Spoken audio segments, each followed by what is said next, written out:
Mwenderi wa Muthingi TV nitwashokereria arikirekaria kere hari ikerekainirire ria kere ngoragwo na ageni tukoragwo tukiarĩrĩria uhoro wĩgiĩ ndereti ngũrani na muthenya wa ũmũthĩ turameka differently akona atento kwa tugicenjia rũthiomi atukorwo tukiarĩrĩria uhoro wĩgiĩ gũtubĩra atabarĩra-inĩ ĩrĩa igambere twakorwo tugĩka uhoro wĩgiĩ aquatics kana gwĩtubĩra nitwakorwo tukirwo basics ya ũrĩa andũ makoragwo magĩka nĩkĩ wagĩrĩire nĩgetha ũkorwo wĩka safety andũ aingĩ makorwo mũkĩũria andũ arĩa mũru no mwĩtubagĩra nĩ ũndũ wa heho haya tukorwo tugicokeria ciũria icio ciothe negeni arĩa tukĩrĩ nao na rĩu tutagũte marĩgu atukorwo tugicenjia rũthiomi rwitũ tukorwo tukiaria kwa lugha ya Kiswahili na ũmũthĩ mũkũnjohera nĩ ũndũ wa na the Kiambu in me please mtakuwa mkinisamehea nikisema Chida mnaelewa Nyeri it's all home. Alright, haya sasa gute marego tukawa tukinyitana na ageni aitu waikoma gutira hihi au ni maumete nikimeka Korea mwena wa Kiambu Aquatics. Karibuni sana.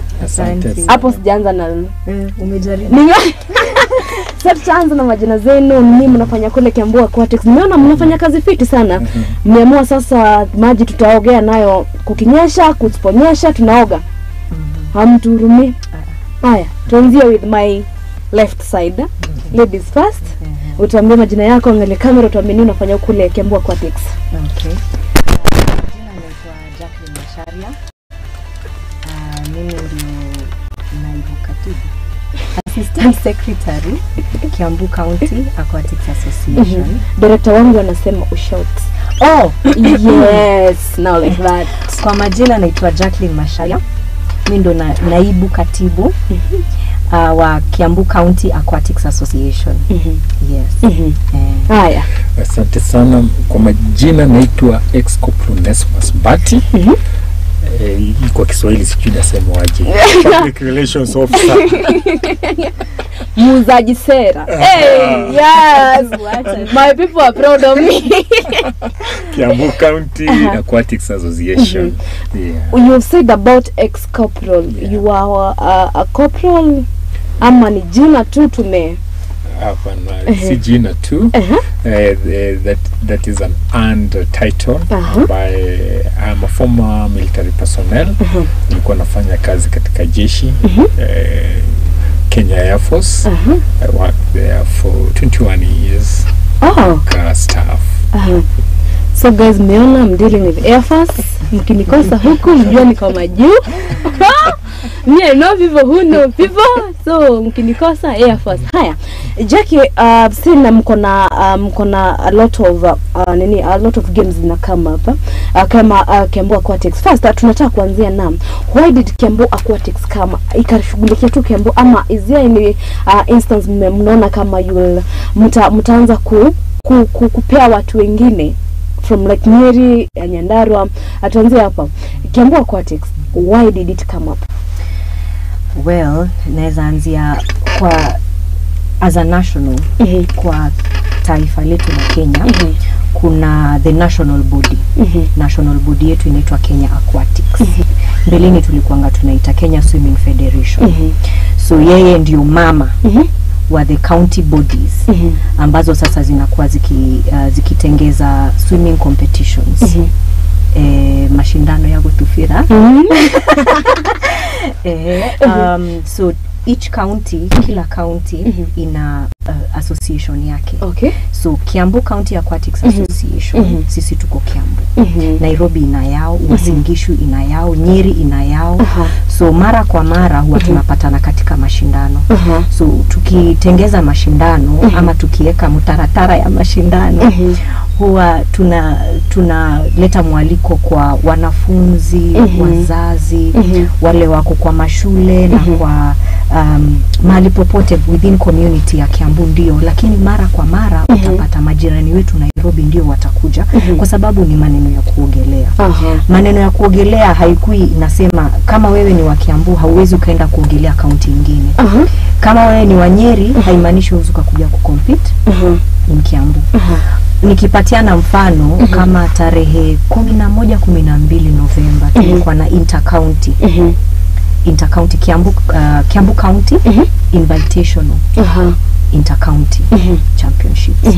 Na hapo ambapo tulikuwa tumeona county tofauti Kajiado, Uasin Gishu, Nanyuki na kizo Laikipia, wote walikuwa wamekuja na wanaleta wanafunzi wao labda kama mashule ama tu clubs kwa jumla. Nikiona PR, when it comes to public relations, I assume it's all about selling, marketing. When it comes to Kiambu, a lot of people wanajua kuna baridi sana. How do you go about it that una make sure that you have a big team, putting in mind that si watu wengi wanajua kuhusu swimming? Yes. First and foremost, I usually tell people when we're talking about swimming that in winter in the West people swim when it is minus. So hapa hakuna baridi. Hii ni joto. But tutambua tualimuru hivyo. Atualimuru wezi wambia hivyo. Yeah. So tumekuwa na hiyo shida sana, especially na tuseme locals wa Kenya ambao tunaamini ya kwamba maji ikiwa baridi utaka ni kuogelea. Na kitu moja ambayo watu hawafahamu ni kwamba wakati una baridi unatakana uingie kwa maji baridi. Biologically the chemistry, the way the body works, unapata ukiingia kwa hiyo maji baridi, the body responds by producing heat, and now it makes you warm. And that is why ukiangalia wazungu wakikunywa hata maji wanakunywa baridi wakati wa baridi. When it is hot, you take hot things, you sweat and then the body cools. So I heard baadhi ya mambo ambayo tunaelezea watu ambao wanaogopa baridi. Kitu ya kwanza. Kitu ya pili ambayo pia tunajaribu kufunza watu kuhusu mambo ya swimming ni kuelimisha ya kwamba swimming ni life skill.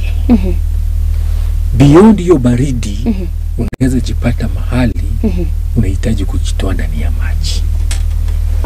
So look at the advantage of saving your life at the expense of a little discomfort. So haya ndo baadhi ya mambo ambayo tunaelezea watu waelewe kwa nini muhimu kuogelea kuwe na baridi wala kusiwe na baridi. When it comes to marketing, size is so fast good in Kiambu. Unaona watu wame-accept ama bado watu wako na ile resistance? Mimi maji mengi kwa Now, kitu ya kwanza tuko na what I call stereotype. To believe that swimming is for the elites. So kwanza we are breaking that. Okay. And vile tumefanya kitu ya kwanza, we are the first county to have an all-inclusive swimming competition that includes private schools, public schools, and persons with disability. Yes. Sisi ndio county ya kwanza tumefanya hivyo Kenya. Na hiyo ni kujaribu kwanza kuelezea watu ya kwamba swimming ni ya kila mtu. Kutoka hapo, kitu kingine ambayo pia tunajaribu kufunza watu kama saizi sasa kunanyesha sana, na si wote tunafahamu ya kwamba kuna a lot of flooding and drowning right now. I think kama jana tumepoteza watu 8 if I'm not wrong yesterday. So it introduced to 8 people lost to drowning. So kitu kingine najaribu kufunza watu sana pia ni kwamba tupunguze drowning cases by learning life skill. Na that is where now CBC comes in. The founders, the people crafted CBC, saw the need of making swimming a compulsory subject in schools from daycare. Yes. From ECD, yes. Kutoka from 3 years, mtoto tunafunza, even 1 year, mtoto anajifunza swimming. Yes. It is compulsory and it is a lesson kama any other lesson kwa shule, examinable. It is kwa ile 40% ambayo inafanywa assessment swimming. Why was it made a life skill? Takupatia example ya Kiambu as a county mahali we come from. Tuko na dams mingi sana ambazo zilikuwa zinatumiwa kukuza kahawa, and we have lost so many people in those dams. so many people, which is a crisis for us. So ni muhimu sana, tunajaribu kusensitize watu. Kama sasa watoto wetu wa public schools wengi, unajua wengi hawawezi access private swimming pools kwa sababu ya fedha. So unapata wengi wanaenda kuogelea kwa mito, wanaenda kwa dams. Na hiyo inafanya tupoteze watoto wengi sana. So ndo tumeonelea ni muhimu sisi kama Kiambu County tufunze watu, lazima tujifunze kuingia kwa maji zaidi ya beseni. Yes. Jacqueline, umetaja about private schools, public schools. Mnaenda kule ushago ama you just dealing with watoto wa Kiambu Town, wale wako Dumberi, ama mnaenda kule ndani? Hiyo ni swali muhimu sana. Hapo mbeleni, hapo awali, swimming kama mwenzangu alivyosema, swimming sana sana imejulikana kwa wale walio na pesa. And it's mainly kwa sababu swimming unahitaji swimming costume, unahitaji ile kofia ya kuswim, we call it a swimming cap, unahitaji goggles. Kuna wale wana swim without, lakini the more you continue swimming, ukiendelea kuswim mara kwa mara, utahitaji goggles, kwa sababu kuna wakati mwingine swimming pool zingine utaingia, macho yanawasha sana, they are very uncomfortable. Utahitaji the training gear sometimes, it's not a must, but kuna vifaa ambavyo watu hutumia wakati wanafanya mazoezi ya swimming, wakati labda unafundishwa, ama wakati sasa umeweza. Na hivyo ndo vitu na usisahau swimming pool yenyewe lazima ulipie kwenda kuswim. Karibu niseme Butufira. Uko kwa roho. So utapata, ndio maana hapo awali watu sana sana walikuwa wanajua swimming is an expensive sport, and it's just for wale wako na pesa. Lakini kama Kiambu County kwa hiyo miaka sana tangu corona, after corona, sasa ndio committee kakaa chini kaona hapana, ukiangalia mara kwa mara shule ambazo zinakuja competition ni shule zipi? Private. Shule public, rarely will you see a child unless ako kwa klabu. Kwa klabu na maanisha kuna makocha ambayo mimi ni kocha, mimi binafsi haya makocha, unaona. So utapata labda nikiwa na klabu yangu, nikiwa na timu yangu, wale ambao nafundisha, kama kuna mtoto wa public school, hapo ndipo ataponea labda kuweza kujihusisha na mambo ya swimming na swimming competition. Lakini isipokuwa tu hiyo, of course mzazi atauliza ni swimming ama ni masomo. So Kiambu ukiangalia pia ma swimming pool, they are not that many. Unaona? So only wale wako na bahati ya kupata hiyo chance ya kupatana na a coach ama a swimming club ama private school, sana ndio watapata hiyo chance. So ndio executive committee kakaa chini, of course pia na mawaidha ya our members, we need to involve more people, and the drownings are too many. Unaona? Sasa ikakuwa as Kiambu County, especially this season, ndio tumeanzia sasa kwa makini kwa makini. Kuna mashule kadhaa ambazo angalau wameanza kukuja na ni public schools, and the teachers are very receptive, wanasaidia kufundisha. Amongst our executive committee kuna yule ambaye amepewa hiyo jukumu ya public schools. So kazi yake ni kuzunguka kutafuta which public schools hatujafikia.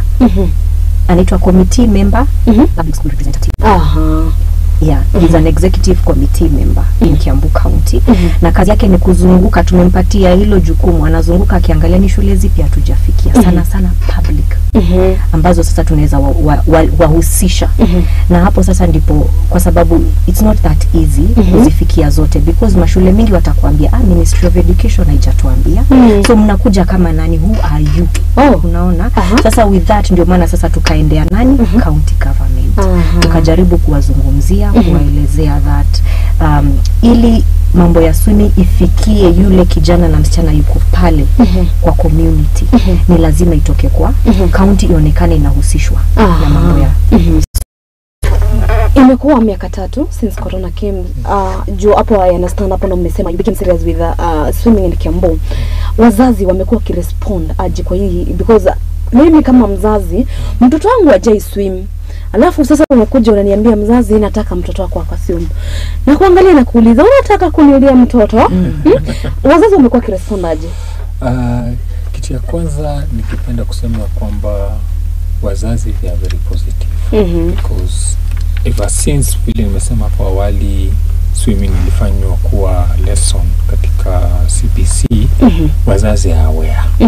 Na for some of us I think we are very sad kuona ya kwamba some of our children especially in public schools ati sasa wana swim kwa dry land kwa sababu they cannot access swimming pools.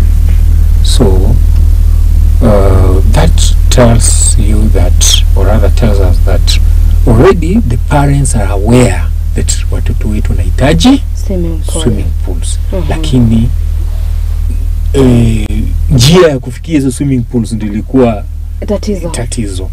Na sasa sisi kama Kiambu County, that is one of our mandates.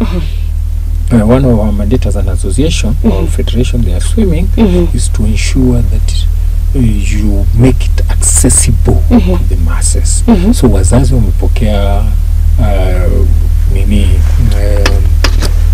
mambo ya mafunzo ya swimming na mikono mbili. They are really happy, especially let me talk about the public schools. They are very happy because of the initiative. In fact, we are getting very big numbers, and the thing that is happening is that pia tunaelewa kwamba wazazi wamelemewa kidogo kimfuko. So ile kitu tumefanya, tunasema kwamba kwa swimming events zetu ambazo tunaita invitational na level 1, hizi swimming events were total the first 5 from any public school who register free of charge. We don't charge them any participation fee. Wale watafuatia from there, we only charge 50%. So that to encourage the parents, and the parents are very happy. Let me come to the other side, private schools. For the longest time, wazazi wengi wetu wametoka kwa private schools. Na most parents in private schools are investing heavily in swimming. Which tells you that there's seriousness with the parents. And why are they investing heavily? Wazazi wanajua vitu mbili za muhimu. Apart from being just a life skill, swimming is a career. Right now, the last Olympic ambayo tulikuwa tumepeleka swimmers Tokyo, tulikuwa na Emily Muteti ambaye yuko on a full swimming scholarship in a university in England.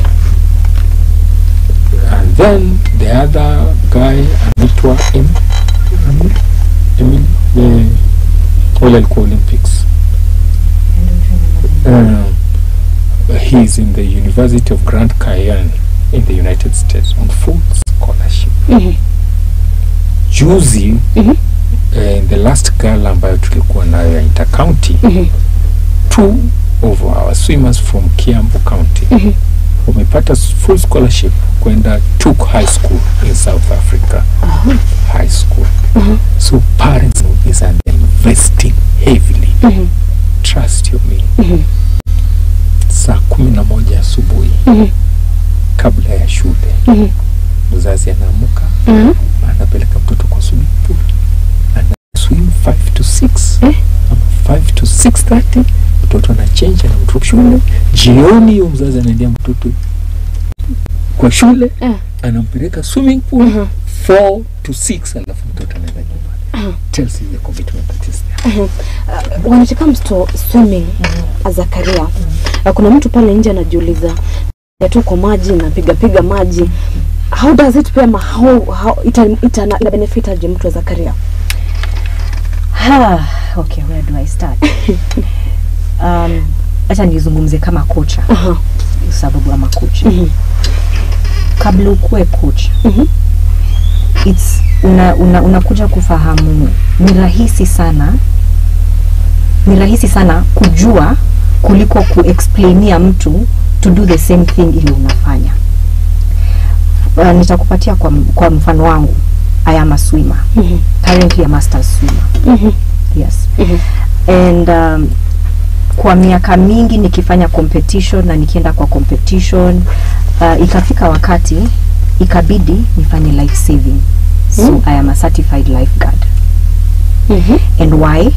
Because ili niweze kufundisha mtu kwa kimakini, kwa umakinifu, inabidi nikuwe naweza kujiokoa na niweze kukuokoa. We have had so many incidences of mtu anakuja anasema I am a coach. Wanaingia na mtoto kwa maji. Rather sana utaona kwa kufundisha, let me demystify something. Kwa kufundisha na kuswim, si lazima niwe ndani ya maji. Kuna watoto nikifundisha watoto especially beginners, yes, I can be in the water, lakini si lazima. So utapata kwa mara mingi ukifundisha si uko nje. Mtoto umempatia instructions, ama mtu mzima yote ambaye unafundisha umempatia instructions. Ukimpatia instructions amefanya kile anafanya. Baada ya muda unaanza kuona kwa in distress. Labda anaanza kunywa maji, anahitaji usaidizi. Si ndio? Kuna story mingi sana utasikia ambazo mtoto ameanza kunywa maji ama mtu mzima ameanza kunywa maji. Sasa wewe kama kocha umeingia kumtoa, umedrown. Alafu sasa you come to ask yourself, okay, alisema anajua kufundisha, so how come hakuwa anajua kujiokoa na kuokoa mwenzake? Sasa ndio maana for you to become a coach, first of all you have to know how to swim. Then you have to be a lifeguard. After you become a lifeguard, sasa ndio uende ukafanye masomo ya kuwa kocha. Kuna hapa Kenya, kuna Kenya Swimming Teachers and Coaches Association, it's called KSTCA, ambayo ikuna hiyo kucertify, kupatia certification to coaches wale ambao wanafanya life saving kwanza, alafu wanakuja kufanya coaching courses. Coaching courses kuna different levels. You start from level 1 kuna mpaka level 6. Hapa Kenya currently tunafanya mpaka level 3. Unaona? Na kuna coaches wengi sana ambao sasa wameweza kufanya hizo courses.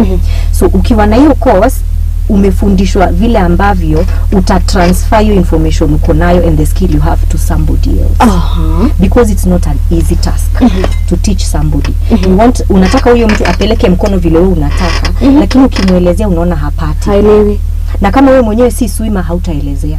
Utashinda utaelezea aje. Kama hujafanya coaching course, it's also harder to even put it in words zile ambazo huyu mtoto ama huyo mtu mzima ataweza kuelewa.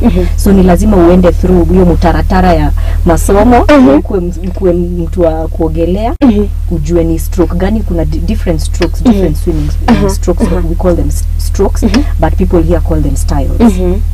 Kuna 4 of them zile tunakuwa tukitumia for competition. Breaststroke, backstroke, I mean, let me start from the beginning. Butterfly, backstroke, breaststroke, freestyle.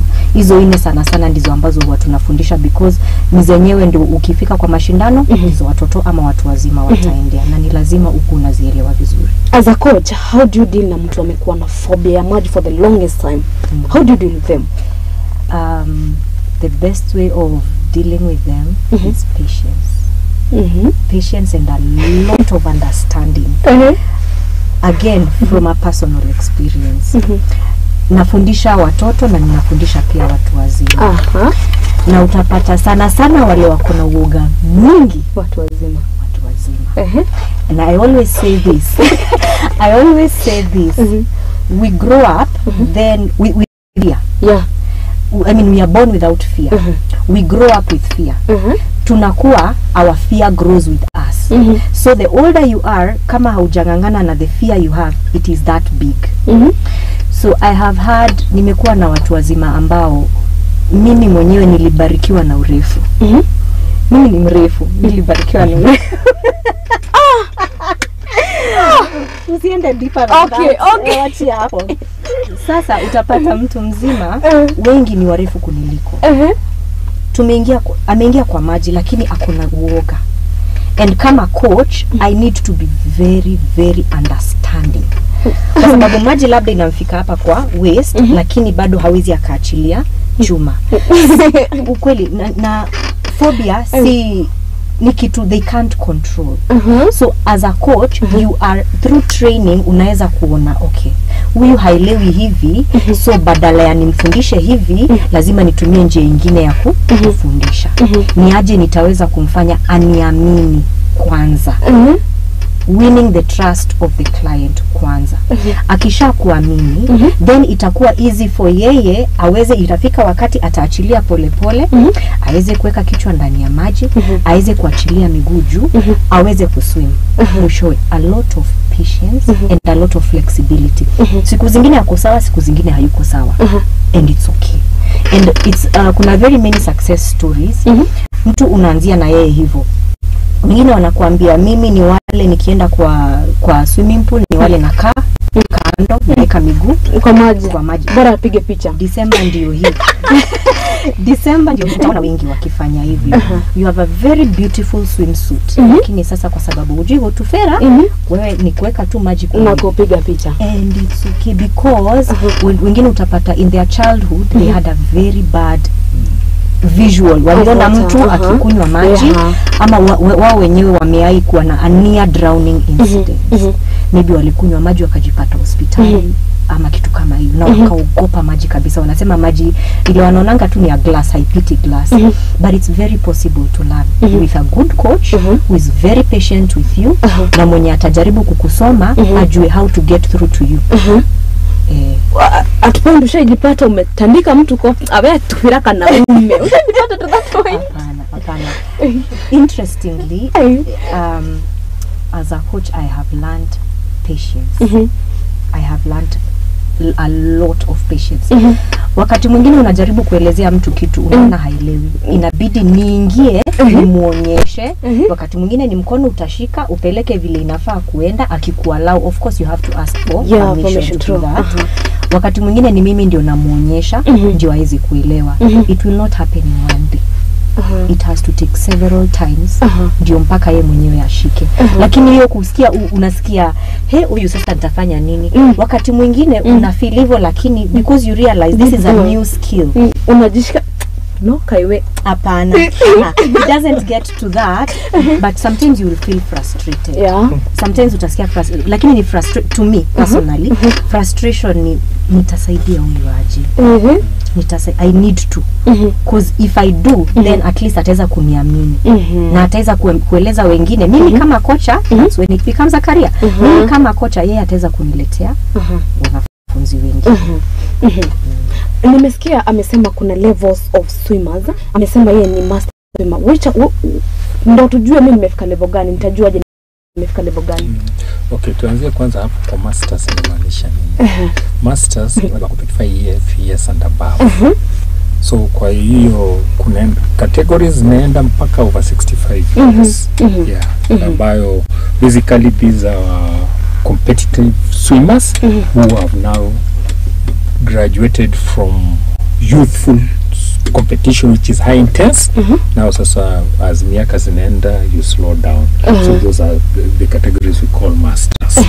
And then tuanzie sasa reverse, kuna under 16. There is 15, 16, 14, 13, hivyo huwa tunazipea in twos. Ukiteremka all the way to 6, 7 years chini.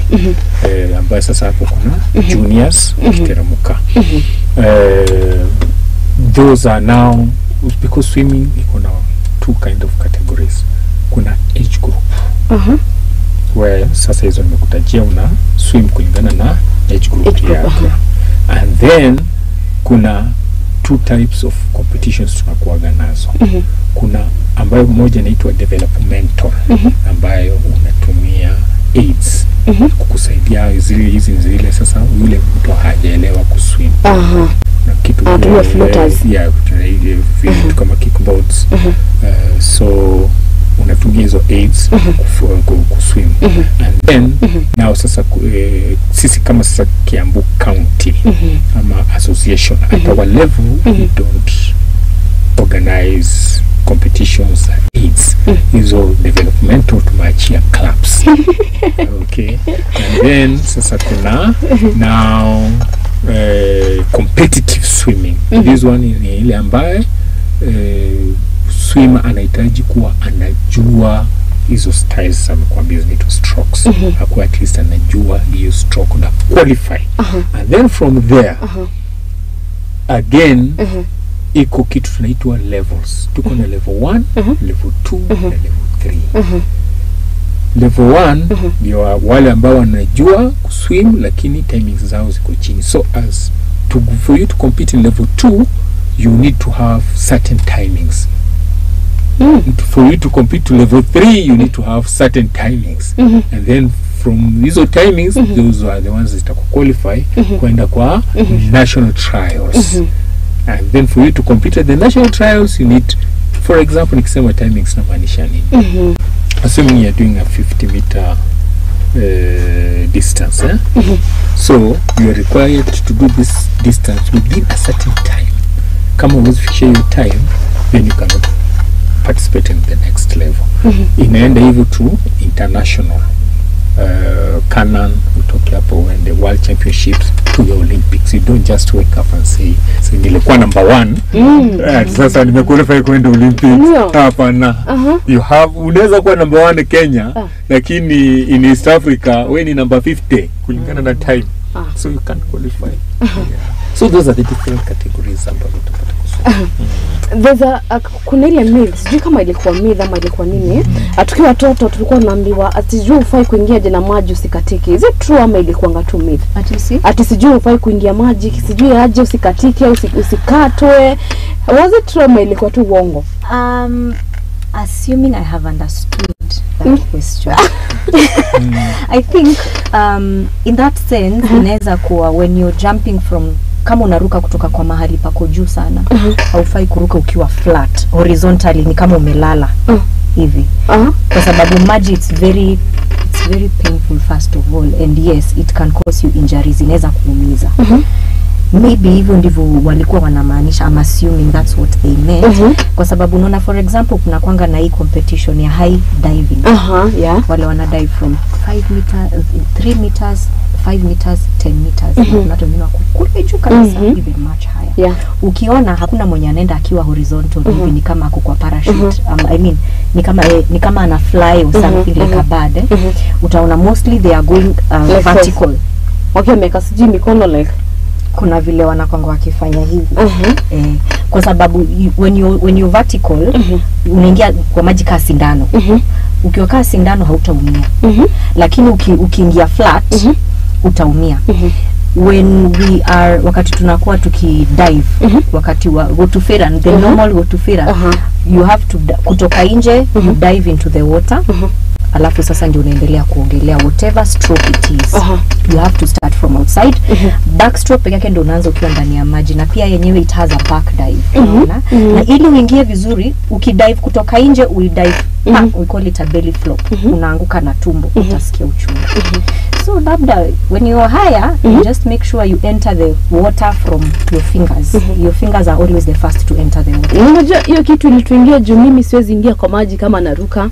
I have to step those ndo ingie kwa maji. You should come for lessons at this rate.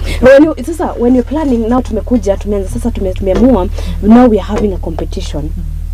What do we need to have ndo tu sasa to form it, sasa tukue kabisa sisi tumeanza sasa form competition. What do we really need? You as a parent, you as a child, you as, I mean a swimmer, you as the association, you as association.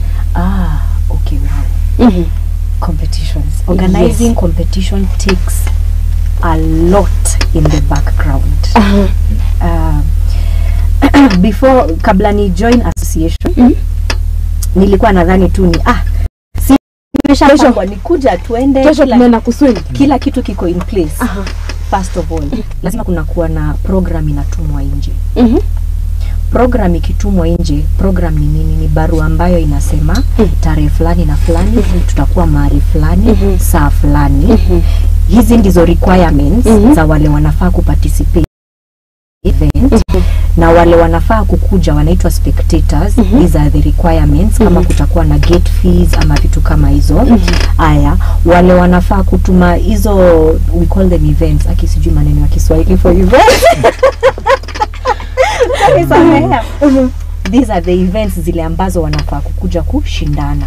Events na maanisha nini? Tuseme swimming pool ni ya 25 meters. or a standard pool is either 25 meters ama 50 meters. So tuseme 25 meters. 25 meters kama unakuja kuswim tuseme 25 meters backstroke, hiyo kutoka hapa mpaka pale, that's one event.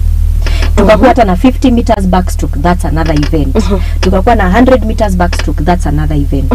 So unaona all those events, kama kocha ni kazi yangu kujua wanafunzi wangu.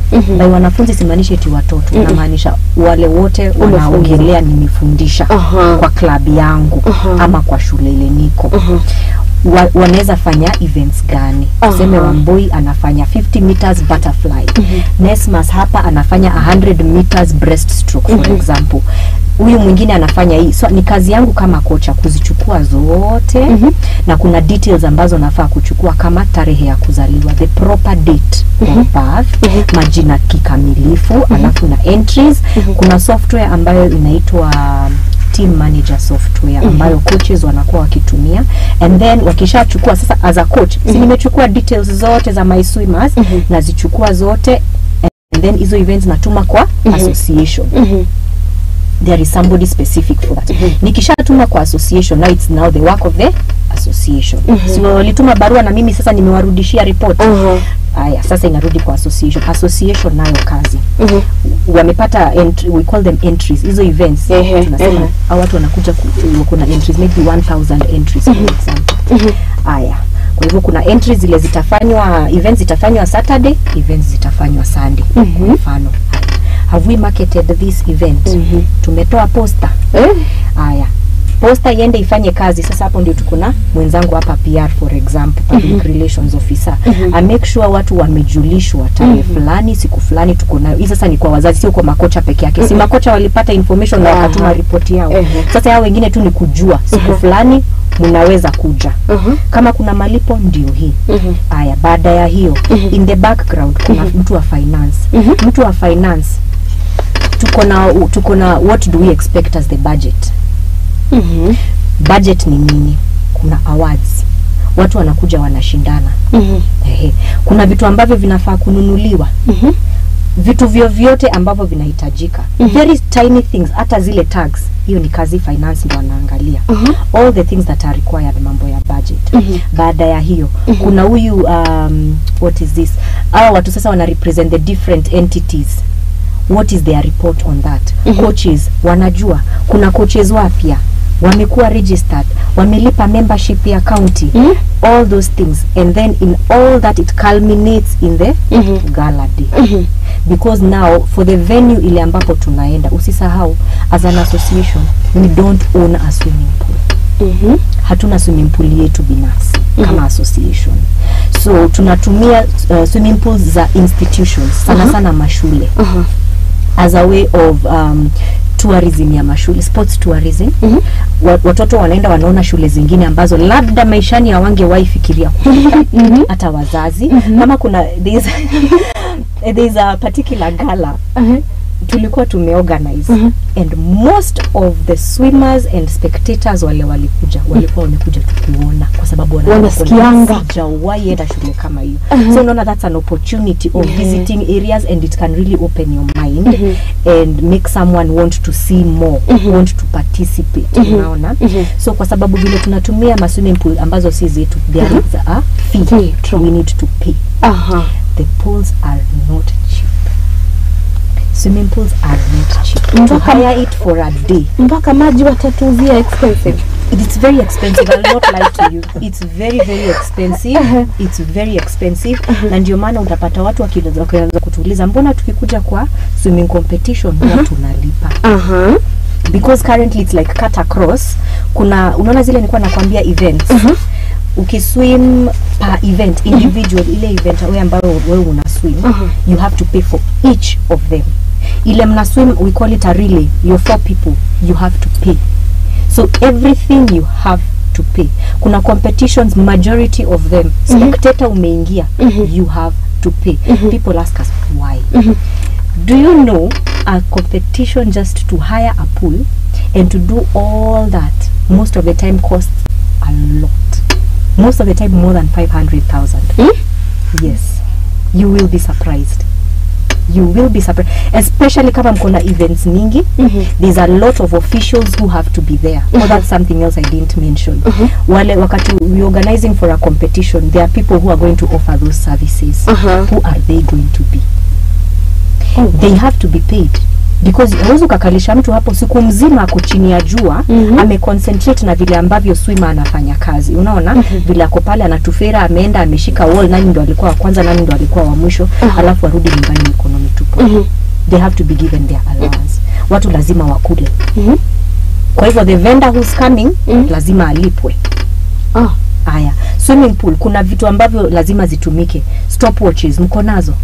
Stopwatches, to get good quality stopwatches currently are very pricey. Very pricey. Na stopwatches ni zile unaona sana sana sports people wanahang kwa shingo and then they hold it on they are specialized for sports. Kuna other things, kuna touch pads. Those ones, they are not even in Kenya, you have to import. What are touch pads? Maybe nikuulize, have you ever been to any swimming competition? Mwisho sana sana in our neighboring county and at the national level. If you've seen kama imeenda any national level gala, at the very end mali watu wanamaliza kuna kitu ya white inakaa nika wall, ni kitu inakuja inawekwa inafixiwa, and then it looks like it has a black plus sign. That's a touch pad. It's electronic. Mtu akiguza electronically inatuma message inasema huyu amefika. So it was timing from the point of take your mark, go, kuna ki button that is pressed that goes to the machine, says that time has started. So it counts the seconds. Huyu akikuja touches the pad, has finished. It goes. It's digitalizing the timing of the swimmers to get very accurate times, and this is at international standards. All those, they are very expensive. That thing for take your mark, it's a horn, and then it beeps with a light. Imported. It doesn't come cheap. Yes, it does not come cheap.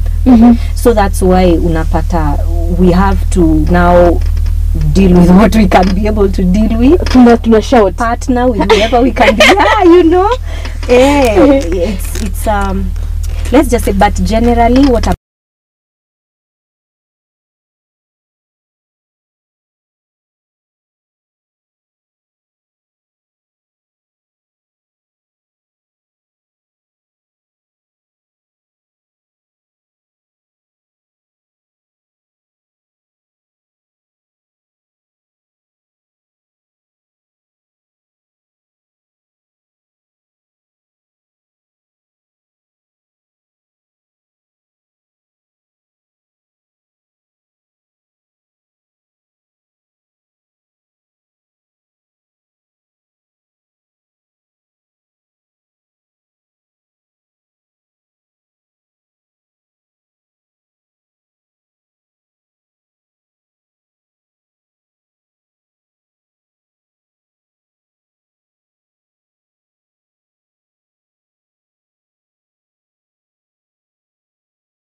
muturire-ini uyu ni gutongana na andu mithemba yothe, anini, akuru, akeni na amwe maihoretwo ni ihoru.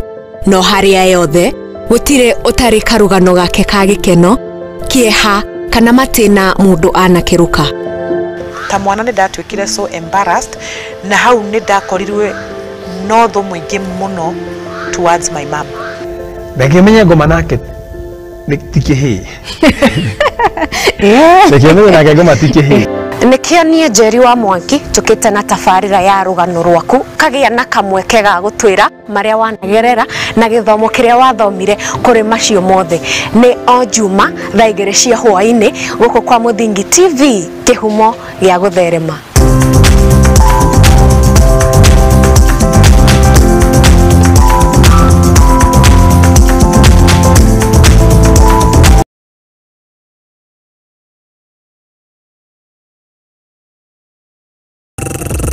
Right. Asante sana maridadi. दोनों डंडे का जोर दिखा. Ala, nadishte mraunda. Mambo yameweza kuchamuka hapa ndani ya Muthingi TV. Mwanzo vishte mraunda.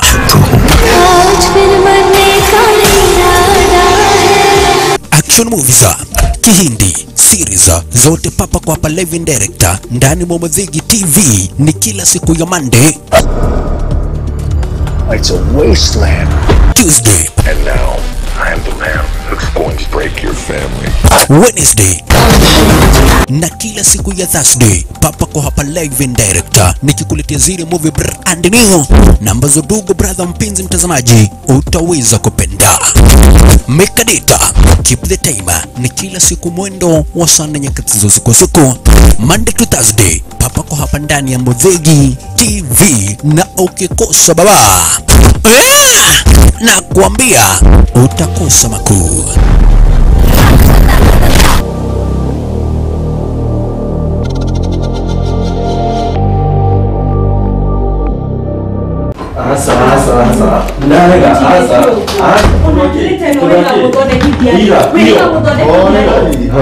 Karibuni na mwikare mujire niki kiaria kingi.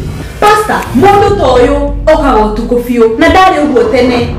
Thiguci ona thimu yake ndigikwira ndamehutirie ri. Ni password yekiraga. Maundu tamaya nimo mahagurite ihiko nyingi. Na ithui Muthingi TV tugakurehera tabarira ya mwanya itagwo kwiregeria. Ukikona mundu ciana cia nyarara muthu umenye mutumia ucio no monete no nginya wambe wamukire mundu hietha thamake o muthenya wa kiumia kuma thaa 4 cia utuku nginya thaa 5 na nie Njuguna wa Ngugi.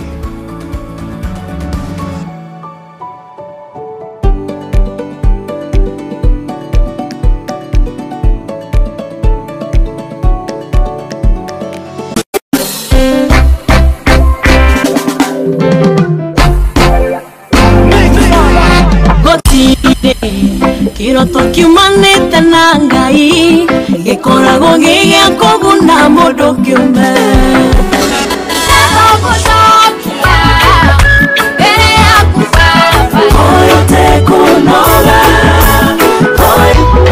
Jesu nigwirete wewe wako ikala wanikwiyunga kamwe na mumo wa Ngai nakubo tendo ndikwenda mundu wakupangoni. Lord, I lift your name on high.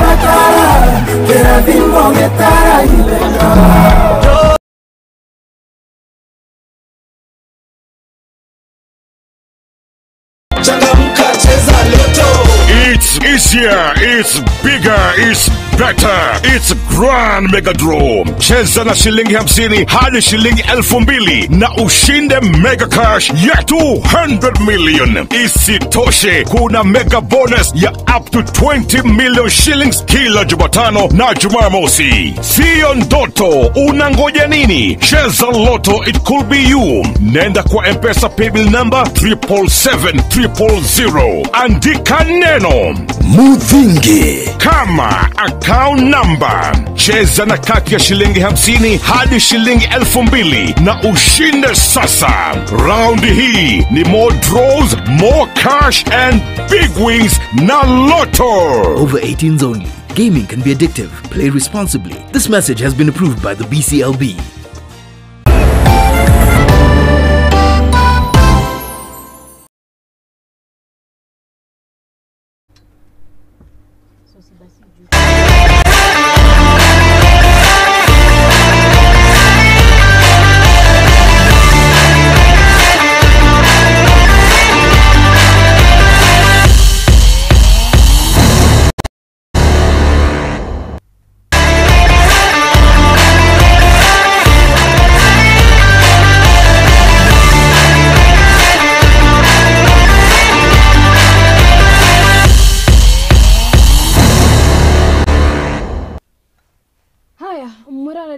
Muthingi TV gatho cia mwanya ni guthie na mbere na guikarania na ithuĩ etagwo mitambo na ithuĩ tũgagũcũnga mũhera nĩ ũndũ wa kaũndũ kau na tutanathie tukorwo tukiarĩria na andu a Kiambu Aquatics kana a Kiama akirogamĩrĩra andu a gwĩtubĩra kaunti-inĩ ya Kiambu. Yes, metagwo Kiambu Aquatics. Hatukorwo tukiũrania atĩrĩrĩ, hihi nigetha moke mabange ndĩti iria andũ magokorwo magĩtubĩra mathiaga atĩa nigetha makonfirm atĩ team ciothe nĩ igũkorwo igĩũka, hihi nĩ njĩra ĩrĩkũ magĩkoragwo makĩgerera nigetha ma make sure atĩ team ciothe nĩ ciakorwo ci available. Hihi iria itakoragwo na mbeca rĩ ikoragwo igĩka atĩa nigetha ikorwo cigĩtigĩrĩrwo atĩ nĩ ciakorwo ikĩingĩra kana nĩ ciakorwo ikĩandĩkithia ihĩtahĩtano-inĩ ici cia gwĩtubĩra. Tũgũte marĩgu tucoke kũrĩ ageni aitũ arĩa makoragwo magĩtwĩra magana arĩa makoragwo magĩtwĩra ũrĩa magĩkoragwo magĩka.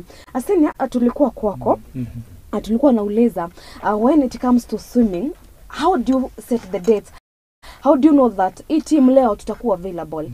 Hii leo tutakuwa available na tutakuwa tuna pesa. How do you deal teams zenye zimekosa pesa? Okay. Kwanza tuanze na vile mwenzangu alikuwa amezungumza hapo awali ya kwamba ni gharama kubwa sana kuwa na swimming competition. Kwa mfano ile tumemaliza juzi intercounty imetugharimu 700,000. Sometimes our bills run up to 1 million shillings.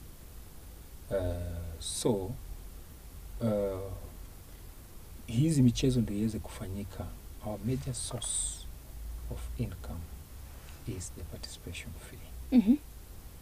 Na ndio uweze kupata hii participation fee, vile kwa nimeanza kusema kwa awali, kuna ile calendar events ambayo inatengenezwa na technical committee, kisha tengenezwa technical committee na competition secretary, inaletwa kwa kamati. Kamati tunaangalia, tunarekebisha, tuna adjust mahali ambayo tunaona hafai, mahali tunasaidiana kimawazo, championship gani itakuwa wakati fulani ndio tukue na maximum numbers. That's how we go about it. Tukishamaliza hapo, umeniuliza swali kuhusu timu ambazo zina pesa. Kitu ya kwanza ambayo nilikuwa nimesema hapo awali ni kwamba sisi tumejaribu sana kuhakikisha ya kwamba tuna promote public schools. So tumekuwa tunapeana 5 slots free of charge to public school children. Then hao wengine wana swim at 50%. And tuko na persons with disabilities, same thing, tunafanya the same thing. Na katika hii harakati ningependa kusema ya kwamba for the first time in the history of gala ya Kiambu, tulikuwa na mtoto msichana ambaye ametoka Muine Primary School, alishinda gold medal from a public school for the first time. That's a serious achievement for us because we see our initiatives are working. Kitu kingine pia ningependa kusema kuhusu mambo ya mashindano haya. Timu zingine ambazo zina pesa tumeenda sasa, tumeshikana na county. Ningependa kushukuru sana Gavana Kimani Wamatangi na Waziri Nur Korar ambaye tumeshikana na tumeanza kuona vile ambazo tutaweza kusaidiana. County imetusaidia kupatia sponsorship ya trophies for the first time. Tangu swimming nianze Kiambu County in the last gala. Na saizi vile tunapoongea tuko na mchezo inaitwa Chipkizi championship ambayo itahusu kandanda na kuogelea. Itakuwa mjini Arusha, Tanzania, tarehe 16 na tarehe 17 Disemba. County iko katika harakati ya kutusaidia kupeleka wachezaji 30 athletes fully sponsored by the county to Arusha. Now, these are some of the mitigating measures tunatumia kusaidia wale ambao hawajiwezi. Kutoka hapa hii kuna njia zingine ambazo pia county imejitolea tusaidia. Mention mambo ya awards, licha na trophies, wametuahidi kuanzia mwaka ujao wataona vile watatusaidia kutusaidia zaidi katika hali ya kuorganize events. County pia imetushikanisha inatusaidia kushikanisha na wafadhili. County ilisaidia, tumepata mfadhili mmoja kutoka Kingdom Bank. Kingdom Bank is a subsidiary of Cooperative Bank. Na walitufadhili juzi. Tuko na kama Zetec ambao pia ni wafadhili wetu. Tukiwa na wafadhili inatusaidia ku bring down the cost which trickles down. That's why tunaweza sema let us have free for maybe 5 students. Mungu akitujalia, as we continue getting more sponsorship, we'll increase the quota to more students. Those are some of the mitigating measures we are trying to use. And also kuna kama mchezo ambayo tutakuwa nayo tarehe 9 ambayo ni Masters Gala. Now hii Masters Gala is not just about wazee kushindana, dini ya wazee. Mpaka watu 25 ni wazee. Lakini siku hizi watu 25 kila mtu anaambiwa jioni ikifika pake kanuma kwa miguu. Mapema. Yes. Ya baridi. Unajua 25 and above in sports is old. Yes. They are old. Yes. Talk to Ben. Yes. Ben ameamua atacheza na cameras. Hakubali ni mzee. Ben 25 year old. Yeah, so hii Masters licha na kufunza mimi kuwa tu ni mashindano. Hii pia ni njia moja ya kuleta uwiano kati yetu na ambao potential sponsors. Because kama sahi ambayo Masters ambayo tunakuja, kuna mbunge ambaye atakuwa katika hii Masters. Waziri. Tumwambie waziri tuko na wewe ndani ya maji. Waziri atasink. Amesema anataka kujaribu, you know, it is a way of bringing like-minded people, wazazi kwa swimming, wengi kwa ile maji, wasikie hiyo maji iko aje. So tukikuja kwa tukigongia mlango unaelewa tu. Hiyo baridi ulikuwa unasema na hiyo baridi mtoto wa miaka 6, 7, saa 11 asubuhi kwa hiyo maji. Lakini mtu mzima unauliza hiyo ni warm water pool. Kwanza una dip kama mguu kisikia ni baridi. Yes. So hizo ni kati ya zile vitu ambazo tunajaribu kufanya. Then bado nikiwa kwa county ningependa kumention kwamba tuko na mpango na county. Governor Matiang'i wa Matangi ameanzisha a very special program inaitwa the Governor's Cup. Imeanza na football ambayo imetrain coaches na referees. Now it is trickling down to other sports including swimming. Kutakuwa na Governor's Cup ya swimming. The idea behind the Governor's Cup is sports must pay. Land hela. Okay? So as vile nasema kwamba sports must pay, kuna kama saa wacha ni tupeane mfano ya football ilifanyika. Walikuwa na TOT training ya coaches. Hao TOT training ya coaches wa football na TOT training ya referees. Then hawa referees wametrainiwa, wamepewa na kazi ya county ya kurun league ya hiyo football na wanalipwa na county. Empowerment. Same thing. Bado niko tu ile swali yako umeniuliza ya vile tunajaribu kusaidia wale hawajiwezi. Through hii mpango ya county tutakuwa na hii TOT ya swimming, trainer of trainers. Wakati tumechukua trainers na ufadhili kutoka kwa county, tumeenda tumewafunza kama coaches. Bure, hajatoa hata chochote.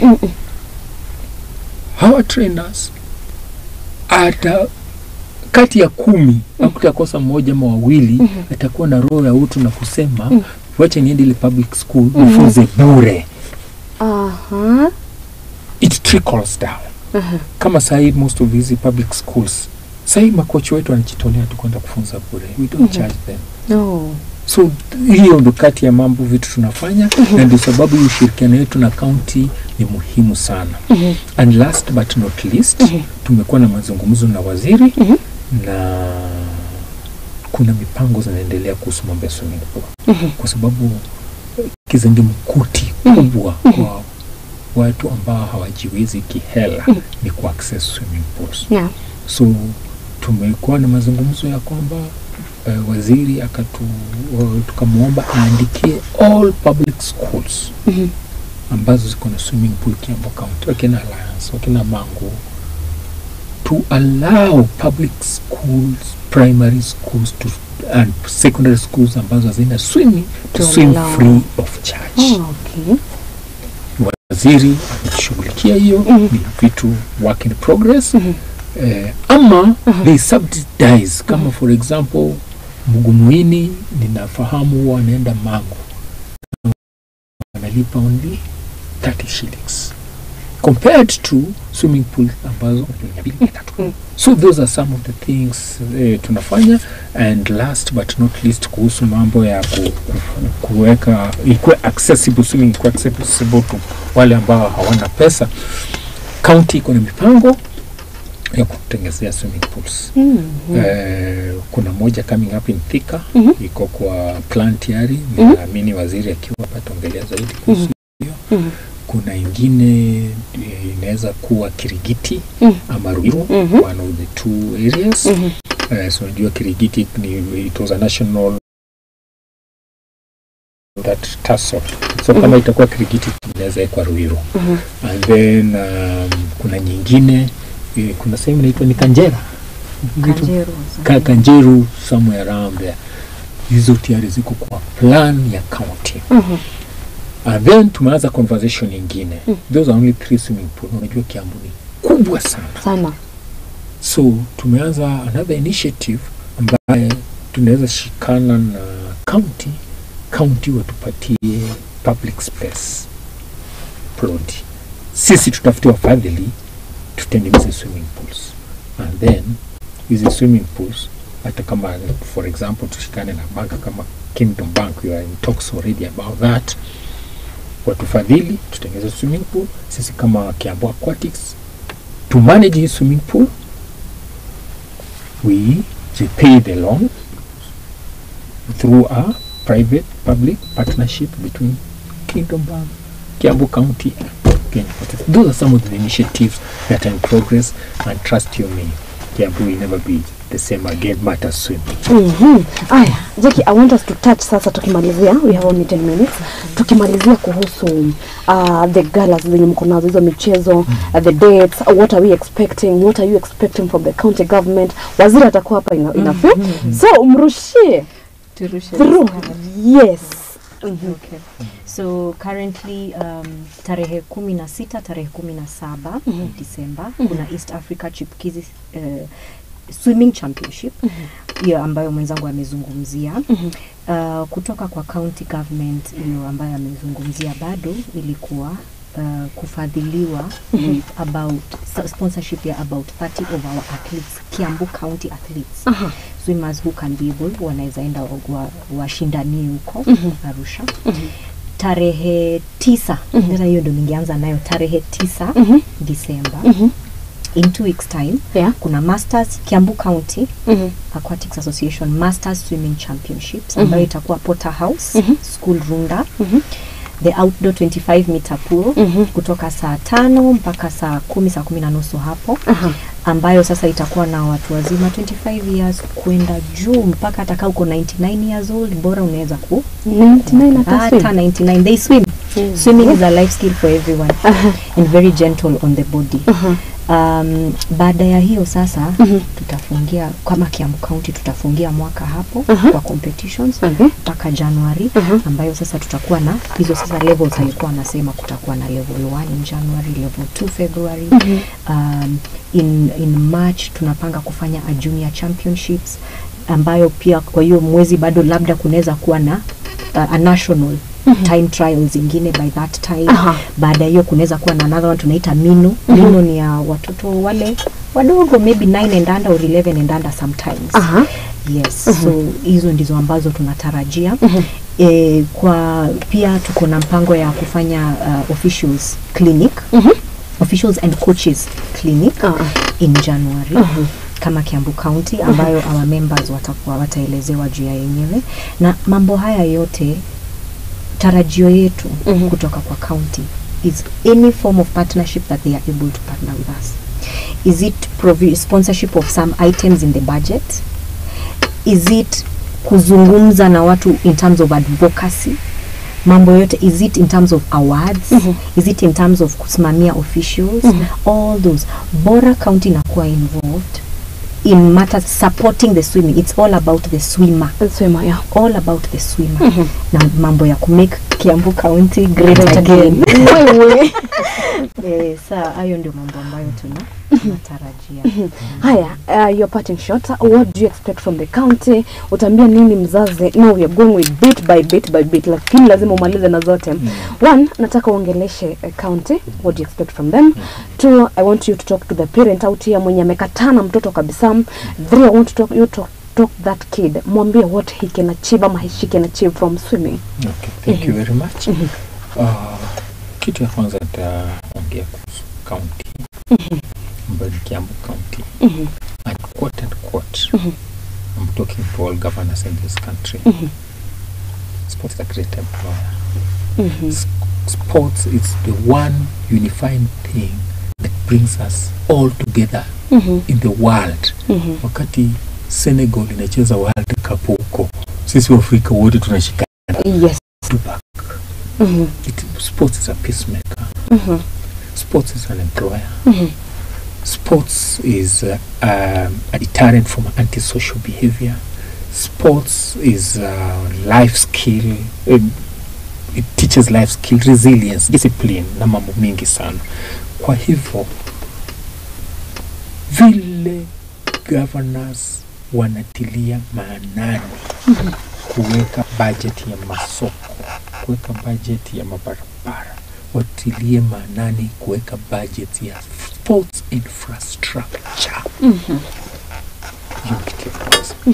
Kitu ya pili ningependa kuomba county ni kwamba we understand budgets are tight,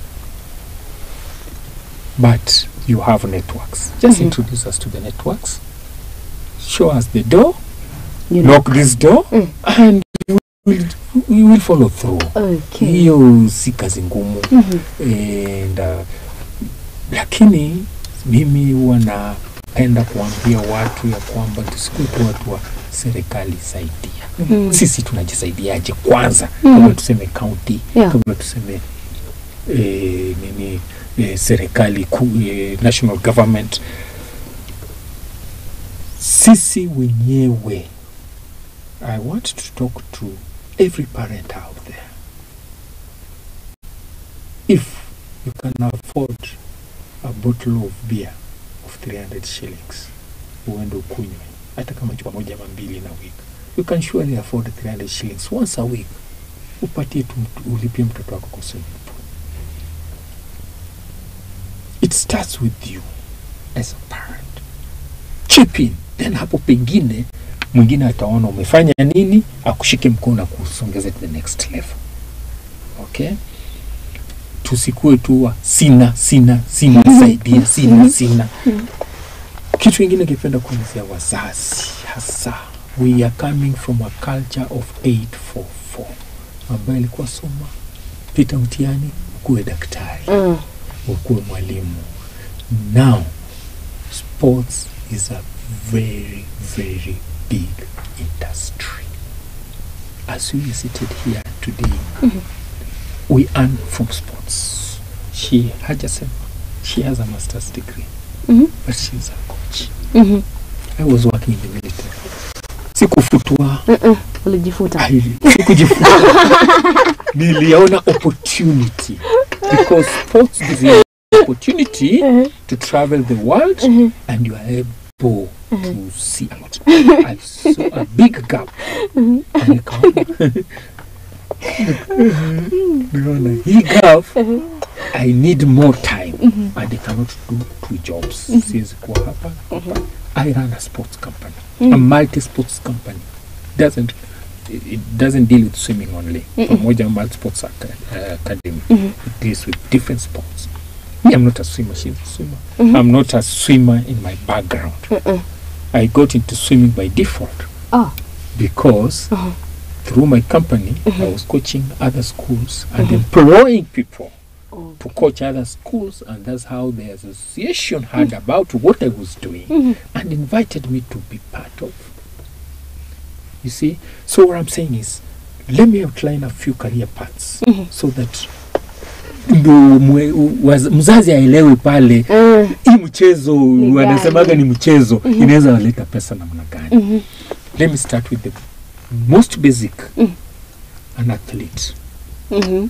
As an athlete, the Kenyan government pays our national athletes 1 million shillings if they win a gold medal in the continental or world championship or the Olympics for the gold medal. Silver is 750,000 and bronze is 500,000.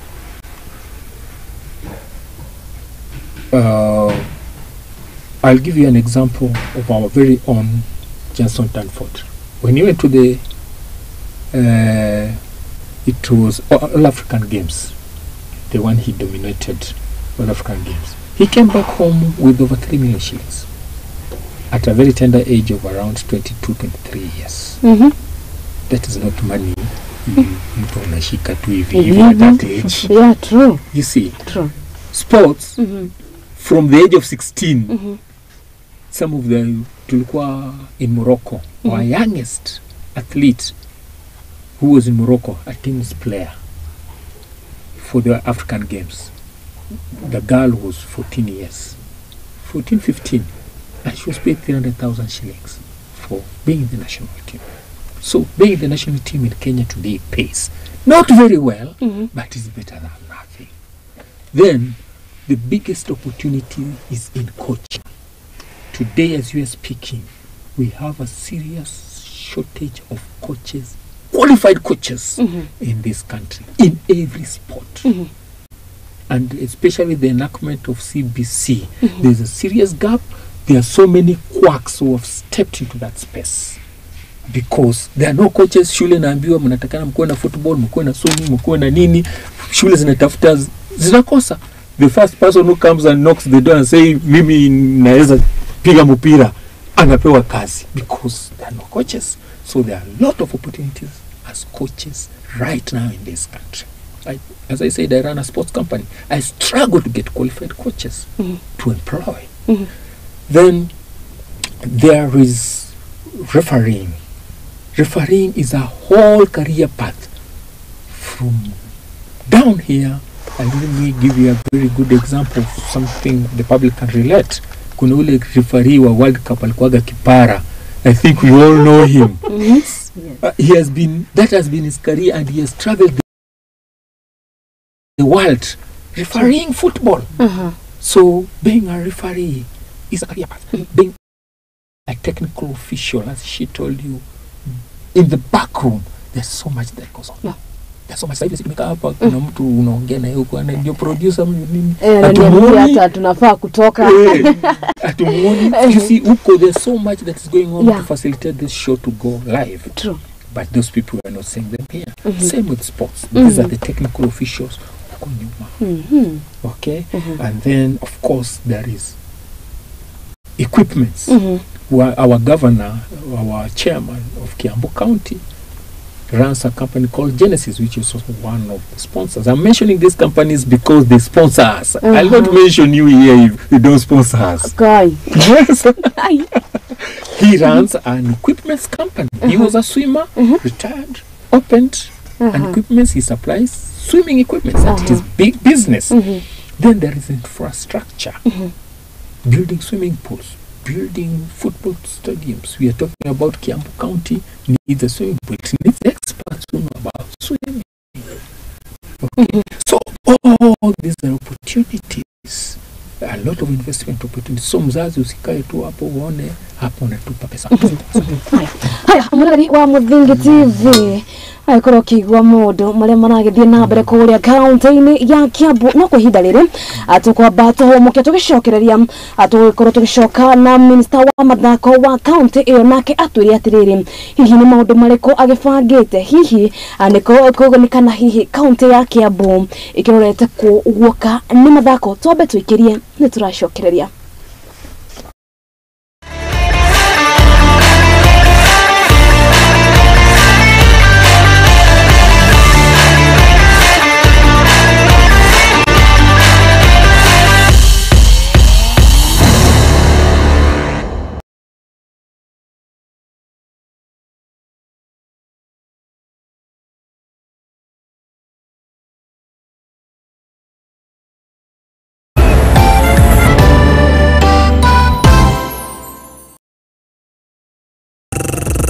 Right.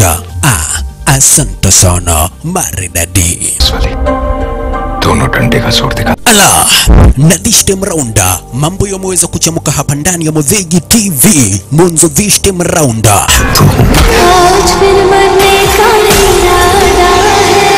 action movies, Kihindi series zote papa kwa hapa live director ndani mwa Muthingi TV ni kila siku ya Monday.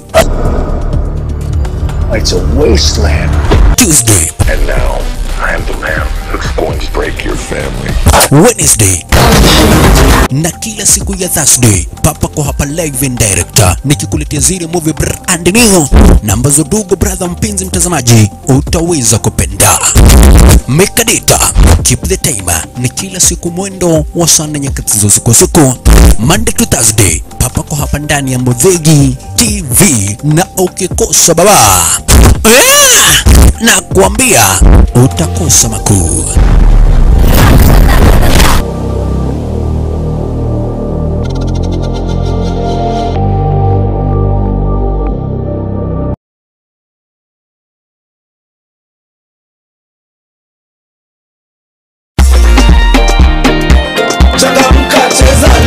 Mwezi huu Loto inasherehekea 8 years of making millionaires.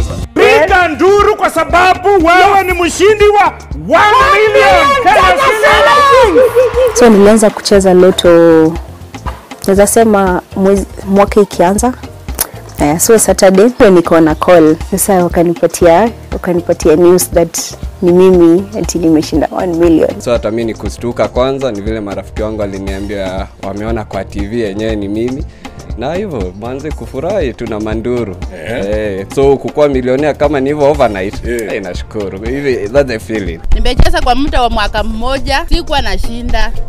Ndio nilikuwa nasikia wenzangu wakiendelea kushinda, ikanipea morali, nikaanza kucheza tena. Nimewekelea, then nikaepuka mshindi. So tuko na business na mom anauza mango za ladies. So tunataka kuimprove your business yake. At least tumsaidie kuongeza stock, kuexpand kidogo. Na mimi plan yangu kwanza ni kuongeza accessories kwa sababu nafanya movies na accessories. So sasa ni kuongeza zile accessories stock niko nazo, niongeze zaidi ndio at least biashara imarike zaidi. Tutafungua supermarket. Yes, tutaita aje supermarket? Zipora supermarket. Zipi supermarket. So Kenya inazambia wasi huku nje, keep the faith. Pia uiombe like inaweza kwa Mungu amesema pia wewe ni tani yako. Lakini waendelee tu kucheza. Hiyo tu kuekelea hiyo 50 bob in a period of time haujui nyota yako itaonekana lini. Mbaye kwa Loto ni kuobu kweli. Over 18s only. Gaming can be addictive. Play responsibly. This message has been approved by the BCLB. Changamka cheza Loto.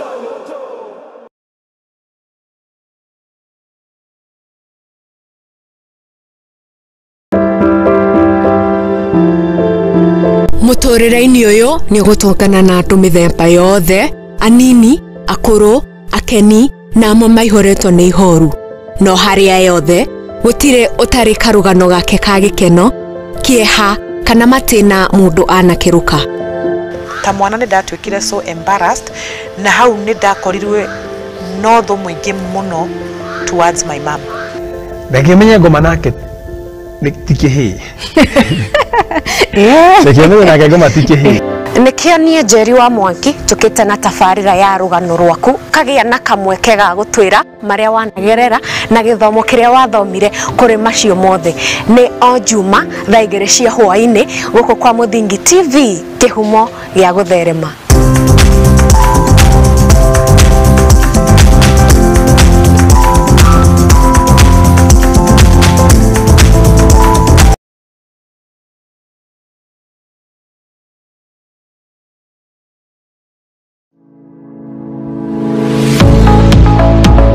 Nestled in the quiet and serene neighborhood of Makutano, just 2.8 kilometers from the Tarmac Road lies Alpha Meadows. This is a controlled gated community where you can build your city, home, or purchase for investment purposes. If you are looking for a place to call home, full of peace and quiet, with magnificent views, then Alpha Meadows is that place. To book a plot, call 0723 979797 or visit us on 4th Avenue Towers along 4th Ngong Avenue of Bishop Road. Alpha Meadows is a product of Fusion Estates. Fusion Estates, your land ownership partner.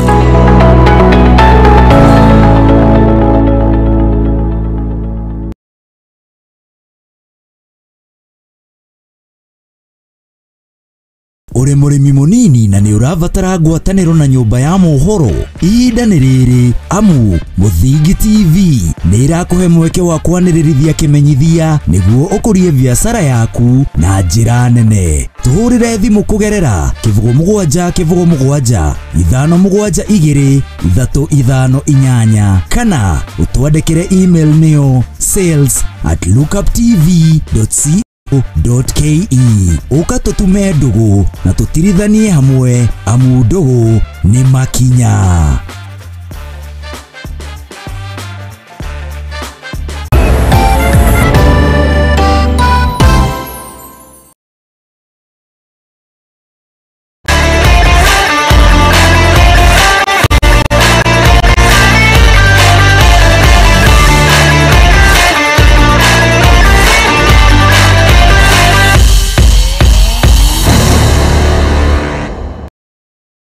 Mwiroreri wa Muthingi TV ni twacokereria umuthi agori ukorwo kinyona nginya ujiganie akuona ati muthenya wa umuthi turakorwo tukirera uhoro wigie mbitika cia kaunti-ini ya Kiambu akoria ngorirwo gikwira ni gukorwo gikurehera minister wa mathako kuma kaunti-ini iyo rakorwo gitwira hihi ni mariko aikoretwo gikuria kuma riria maikorwo makiingira wathani-ini ririkana ati kana kaunti ya Kiambu gitongoragio ni governor Kimani wa Matangi makora magitwira hihi ni mariko mathondekete kuma mwaka wa mbere ni gukoretwo na governors cup turamire mundu gwitwo governor wa Kiambu mundu gwitwo Kimani wa Matangi akiruguria akindu gwitwo governors cup kana muteithĩrĩria wake akanoro kihotwo ndoketio ya mathako ani tukiri nake aikorwo gitwira atiriri hihi ni mariko makoretio hihi ni mariko maguthi na mbere gukorio ni ikorwo kiona team ya aquatics kana team ya gwituhira ni ikorwo kiariria kana ni ikorwo ikiuga uria akiri muthuri muruti wera haya reke tukorwo atukiona muthuri muruti wera agikorwo gitwira hihi aumete ko ko ni ndu wake haya tuzarate kwa hiyo atakorwo ni njira director kwa ahead drum rolls ni ndu wageni drum rolls ni njugagira ageni riu ndenda gukorwo ukigithaniria kamera-ini iria ukorwo ukimera maritwa maku kuria umite enki wikaga. Okay, amaritwa jetagwo Osman Kora ni nimite Kiambu County na ndi waziri wa mithako na mbeu njithe kaunti itu ya Kiambu amuthe njukete guku Muthingi TV kwaniria tuthie na mbere wa mithako kaunti itu ya Kiambu. He mundu wako urona kuja aigwetwo Osman aliguo Osman kwani mulianza kuongea Kikuyu? He the bonafide Kiambu resident. Ciaritwo thomete njikarite na mundu mothe wakwa njikite Kiambu. Riu amo Kiambu. Alright. Ni mwaka umwe kuma riria kana it's been 1 year plus kuma riria mwaikorirwo mukia wathani mwina mundu gwitwo governor na ikorwo gicagurwo ta kire wa mathako Mr wa mathako. Hihi ni mariko mwambetie kana ni mariko haria mwakorereire mathako Kiambu ni mariko mukuritie nginyagia riu? riu haria tukorire mithako Kiambu hatiri haikuwa it was not in a good place. So we resorted kuchenjia maundu mwakagwo wa mbere tolire we need to turenda kuoya mithako to the next level. We want to take it to the next level. Na wa mbere twekire atiriri ni kumenya niki andu marenda andu a mithako. So we consulted a team by engaging the federations. Twetire federation ya the all federation that you know in sports that are in Kiambu. Twamere ni challenge to go mokore na na andu aingi mogire not involvement by the county. Again makauga ni infrastructure. Na again makauga we don't have any program ya development of sports. Waikarathi ni twaira monene the kind of challenges that we have been resulting. Now again makauga ni financial implication mautire na besha, and which has been one of the hindrance, infrastructure and financial challenges. Toga atiriri hi to mataithia ndo methako atia. So we resulted with a pilot project. We said that we need to grow sports in Kiambu, and we came up with a project like one of mapping to birena mithako the popular game in Kiambu County, which is football. So we are really trying to grow mithako from the scratch up to a stage where we know that it has continuity. To birena we had to result on 5 agendas and or the 5 objectives to grow that sport into continuity, and how to see that we have full throne of that sport. Wabere was to improve infrastructure. Now how we wanted to improve the infrastructure was to know how many fields do we have and which are playable or in good condition. Wabere to a stadium that was in good fit, that even could host a Premier League, FKF Premier League in Kiambu County. We had Dika Stadium. Royal Stadium is dilapidated. So we resorted first in putting up an advert in renovating and rehabilitating. Now Dika Stadium, we closed it. Now it's closed. We are doing landscaping. And we are doing some stalls and also the spectator stand, so that we can attract games, the Premier League games and other athletics games. So second, we resolved and say that there are other small grounds that we call them the fields that are in primary schools that majority of our people matumeragira. Twathire ha governor twamwira atiriri ndio ta directorate of sports turakoya otoe graders na rollers. Na governor had to hear graders na rollers. Now over the weekends ni tuthia kiharo to assess, to do leveling and compacting and also marking the ground. So this one has helped a lot of teams ambao uwanja zilikuwa zinawapatia injury kuwapatia a good place where they can train and play their matches. So far we have done close to 22 fields, of which we are doing with our own resources. We have the graders, the rollers. So we compact them. Na ground inakuwa mzuri. Initially that will take us a process of tendering, but now we are doing inside with zero cost. So it's an achievement that we have done a lot of fields, and you can see places like we did one in Theta Ward. We went there. We did a land that people were planting maize. We did tukaenda tukafanya level, and then we compacted, and after the following weekend an FKF match was played there as a county level, and also during the Governor's Cup a match was played there, a place where we would not imagine it was a Kuchanga, and if it would have gone the procurement process it would have taken. So that's one is that Lanka wa governor. Second of the objective ya wake ilikuwa ni training of technical peoples. So we are the trader adu who are technical, has the technical capabilities. So we identify the 2 people who has are coaches and the referees. One referee is to officiate the quality and the fairness of the match, and first the coach is to give tactical capabilities. So we did coach training, CAFD, in partnership with the FKF, and where we trained 60 youth from the 60 wards, and for 10 days, and they were given certificate and the governor gave location. And also recently we did 180 referees We did 180 referees. We are not only training them twamahere judges kana gosia kumtawe referee and also twamahere wira wa governors cup to Kenya how do hatia. So that was according to the 5 objectives that we wanted to do so that we can grow any sports, not only football but all general sports. Purchase of sports equipment. In order to make these things good, we need to have to facilitate them with equipment. So we procured equipment for all sports. Then so that we kept in our soul, so that we kept to hear doa midako. Wakana ni holding up a tournament so that we can expose and bring interaction amongst players from different sub-counties, wards, in all wards. And the last one is to pick the best talent, incubate and take them where that is necessary. So that is the 5 programs, 5 objectives to go to Mejekia as a department of sports to grow any sports. And if you can see that there is a continuity. So we start with what we did with football. Wabere, we did 22 grounds and we are currently doing the stadium. We have already started with landscaping and the work of finishing the stall project, that is the stands and stalls, and also having good walkways and a changing room in the stadium. Improvement of infrastructure with the stadium, we advertise. It is according to the procurement process. Kanjero Stadium is a stadium that it will be one for the first time the county doing a stadium from the scratch to the end. It is a stadium that is on itakuwa on a FIFA standard. Itakuwa kama not like Kirigiti, but it will be like Kirigiti.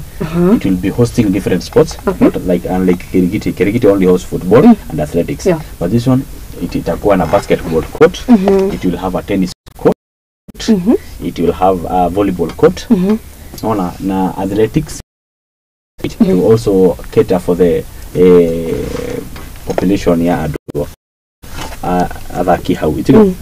so that is what we are doing. And also we have the program now. People adoni maminyete Iduita County turahena graders na rollers na nituonete request nyingi kuma athaki a mifira na athaki angi magitwira toke leveling the ground and it's something that Iduita department we have taken positively. For now during this period ya Bura we have hold on kidogo. So once it elapses, we identify something we are going to do. One of them being Kawe, that we are going to go and do a very good stadium there. Also plant some grass, but it can be at least where you can be hosting good games there. So in terms of training, we train 60 coaches, 180 referees. Sports equipment to mafira migi na tuhanete ado mara mewasiwa kama Cup na tuyata uniform jega good quality it's tena colas itoi area jega is adwa Premier League maikeragira okay something that has good quality awakana ne tournament ya Governors Cup. It is now almost 5 weeks since we kicked off na ndathi ebere itu nego kutareria ugo twekete Governors Cup.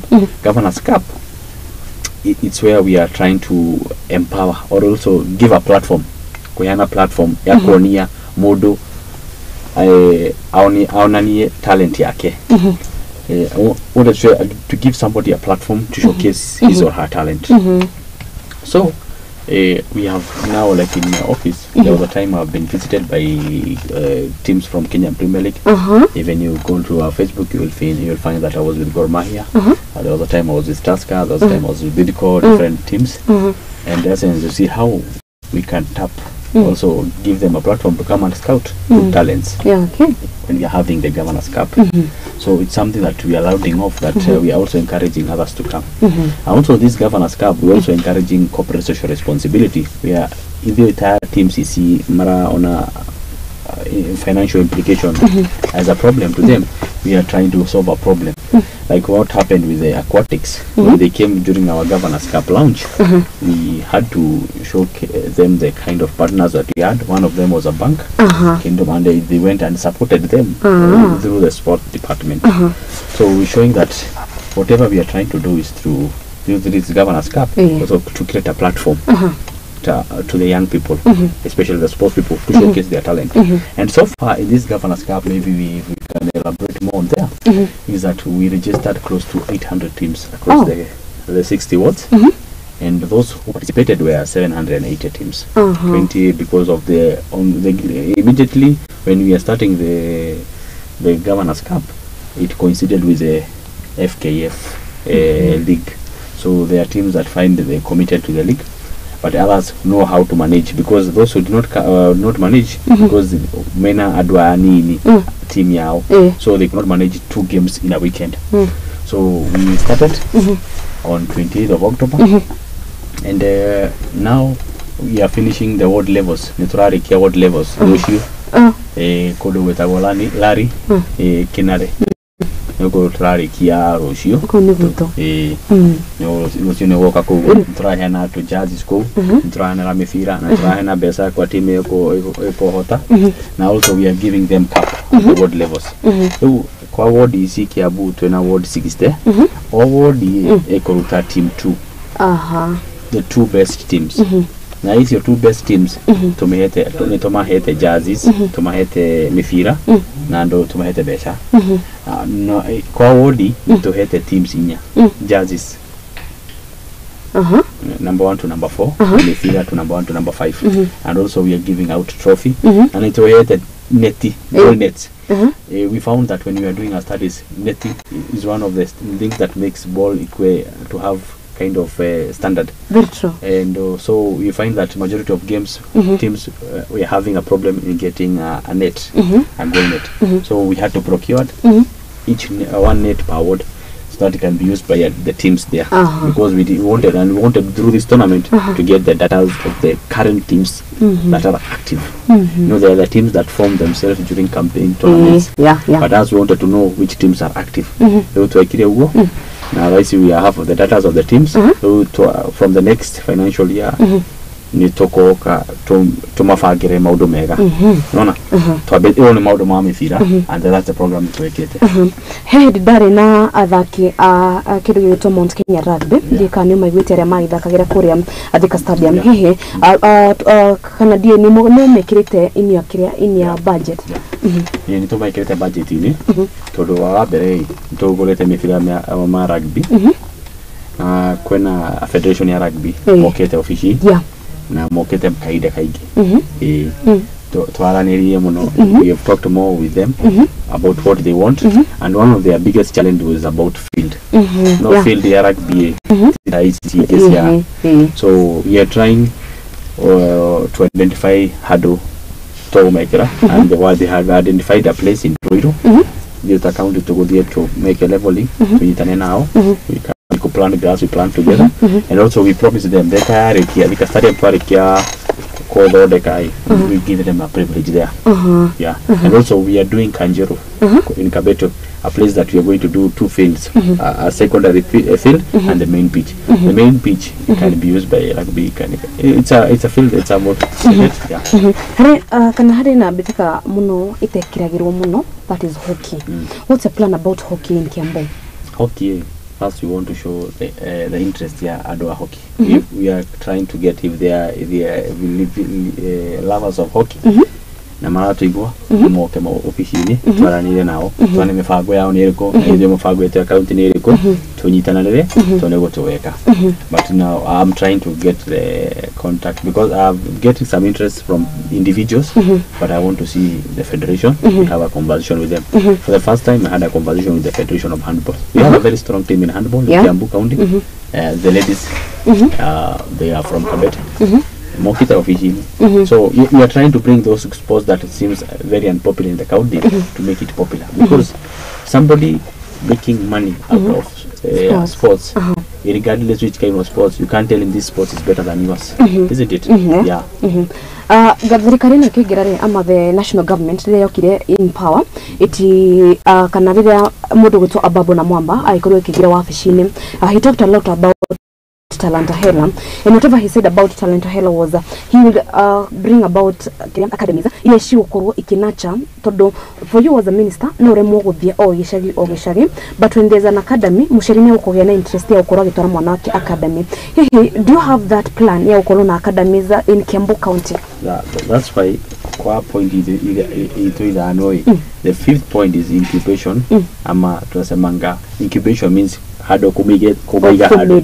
Yeah. Yes. We are incubating. That's one of the problem, and one of the problem that we want. And how we can do incubating is hado no what wara hado. So first is to identify the talent. Where are we going to take the talent? Yeah. So first, that's what we are saying. In this tournament, we want to identify our own talent. You get? We are going to incubate them. Like now, when you're saying about Talanta Hela, our Kiambu County boys team are into the national finals from that to 12. We qualified under the Metropolitan. We beat Nairobi and Kajiado. So that means that we are more focused in, and currently they are going to go for camp. They're going to go for camp so that they are going to prepare themselves very well. This is a team that we did a selection across the county, every part of Kiambu. It was around June. We did a selection, and a very vigorous and thorough selection, and we got a good team. Team that is, to any team we go to when we prepare ourselves, we know we are going to be someone. Kuna mudo wako jara yuria kirere, why is the government involving itself a lot in sports? Hehe, niki urona ta kira kwa giteithia mbeũ njĩthĩ a Kiambu when they involve themselves in sports?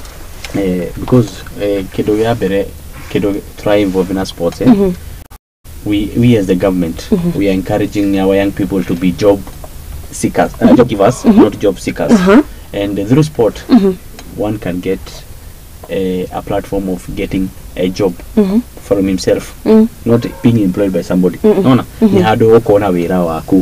have seen people making millions, more than professors in sports. So it means that here there is a very big and open gap for people to earn a living through. We've seen people like now, if you can tell me, you tell me who is the most famous person in the world, you tell you as a sports person, and yet we have people to make it wonders. Yeah. In terms of invention and innovation, Adomatimo, because people are so much into sports. Yeah. If you tell people about Ronaldo and Messi, you will tell, but no, Oka Doege over here, who is the flying brother, about a scientist, or Jethro Tull. So we as the government try because I think that we are going to reduce our rate of unemployment, and we'll find that to create employment through sports. Yeah. Hedo ndakoragwo ngeria nao uhoro wige timu ya Bidco ni muno yoikaine ari timu ya Kiambu atarongera FKF thaici Murang'a Seals na ikorwo makigira kirene, so Murang'a ni mamoete ta ciana cio.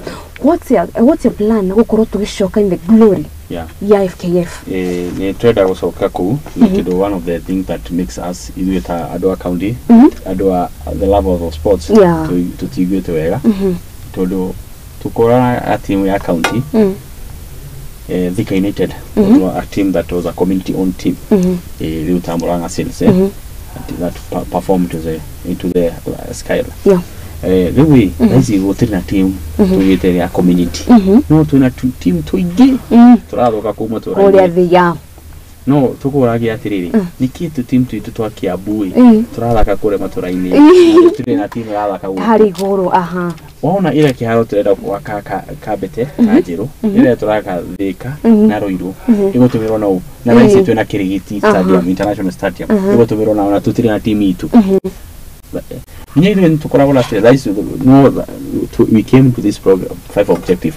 We need to have a county-owned team, a team that a county will sponsor, a team that you're going to at least merge the best stars in the county. To Masokerini Hadu Hamwe, we call them Kiambu United All Stars. I think that was started by my predecessors, but it did not bear fruit. We wanted to know the genesis of why it did not grow fruit, and we found that there was no proper selection, proper involvement by the teams, and we want that people can buy in. By the way, we have coached 60 coaches we are talking to them. We are asking for those young teams. We give us good players. To Maoni, we start from somewhere that this team can gel. You see, isn't it? Not bringing a good star here. You can. They usually say in football, you can have a very fast 11 strong, and you can have a very good 11 strong. So you see, 11 strong means that you can have different players who have big names, but playing alone. But you can have a 11 team working as a team. Logo trade ko sokaneria tone ni aruti the players.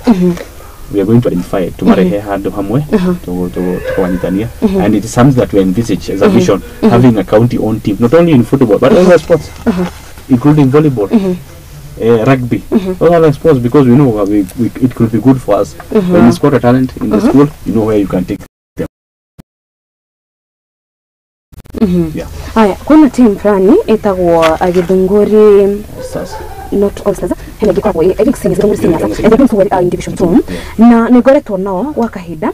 They've been complaining a lot about funding ati ugakora muthaki hihi agithie gukorwo agithaka aramba kuma wira nigetha thia thake gutete kana hihi nikinyo tumwita county government mureka kuona ati these players ni maraikorwo specifically whatever they are doing ni guthaka matirathi gucagia wira kuria nja. Thank you very much, Waboy, for Julia Kiuriata. That's something that we have been facing challenge. Not only from Githunguri Seniors. Githunguri Seniors ni mokete ofisi yakwa. Netwaranete now. Nyama hated Jay-Z as one of their fans, and I encourage the kind of good work they have been there. They are using Githunguri Stadium, which is a stadium that we have a plan in upgrading. I was actually I wanted to ask Todo Githunguri or give you a especially fencing. It's very bad anyway. There is something that we were doing. We want to do a perimeter walls, and we were asking a very good question that they are facing financial challenges. Yes. Through the governor, the enterprise fund is under the youth docket. We want to introduce that. It's something that is coming, but I don't want to say that we want to bring that how we're going to be funding sports department, our sports teams, how we're going to be giving groups some funds so that they can help themselves. But now we come to at this short, that is on a long term, but on the short term, how can we help this young team? You find that majority of these teams, the challenge that they are facing, fund ya mobility ni logistics ya kuma one place to the other. And immediately Githunguri Senior mokire ofisi yakwa through the intervention of our governor told me to ile baadhi the department ya sports no baadhi ya nemwe itiko no teams ni nyingi Kiambu itiko teka atiriri team ya Kiambu no to mahe baadhi. No, within Kiambu, because there will be conflict of interest. Means that we go better than us. They came and we gave them the bus, and they were very happy because that was their first attempt to come to the office, and they got. And also now into the program, they're also participating in the Governor's Cup. And you're telling them this is a way that you can also come and air out your problems. And also we are asking if they can have some place that they can be generating incomes. So we're having a conversation with our Department of Natural Resources so that tuonekana watu tuetaka sioro sioro kana so that now they can be making some income from there. No more nebesa umudenya, and in the long they can reduce their expenses. And also the other one, they go bring corporate. That's why we're saying the corporate social responsibility. We have identified different corporates, and they are part of our partners in the Governor's Cup. They sponsor them. You find that kwena hado tuwekete na dada kuganako kwena kabuni twazie nao twamara atiriri team yenoi imathiaga guthaka na thina wa munene ni transport. Now tutireda umahe transport team yenoi maurere jersey wadekere toria kabuni yaku na bathi ino yaku tondu wa mathiaga Sunday umahe bathi yaku no mauta wekera. And that is something that he did, and the team now is benefiting from that. So we want to get such kind of deals to our teams. So we are encouraging the teams to also to think outside the box. That's why to officer to our county area methako they identify corporates within their area of jurisdiction atorehere to the now team ambao has a potential in that area, we make like a bargain deal as a county with the team. Yeah. Haya, apart from a team taru a team imwe ni rahota gukaisia nyewe igo kaiga kwariria we hii team ni tangihota guka wabici-ini yaku. We have very good relationship with the federation. That is the Kenya Football Federation, Kiambu Kiambu County. To ikarete we have been having multiple meetings with the federation in terms of the Governors Cup, in terms of referee training, coach training, and upgrading our ground. Todo titio na do county turatumira stadium ni athakia mipira ni athakia maratumira kiharo itigo. So we need their approach. They are the technical people. We need to get now to from your data to hey teams here menayo to thina ireko na nimatohete thina icio na majority of them we are trying to solve them. Na again we are calling up the teams like now the Governors Cup is a way of kuhe to teams to jazz to do it's to go ni turenda ku jazz na mefira teams yo thekia Kiambu no do not on teams that 1 million itiko to do again mudo no yakonyitana do 10 tabiye ado age kuma different county moke no turenda ado mena at least continuity to turenda to ne ado 10 itanete more mudo ukona agekera sande gua akivia ado. We want people that can use that. That's why we to Governors Cup so that too many teams ireko Kiambu County in terms of activeness. Ohoro wege stadiums.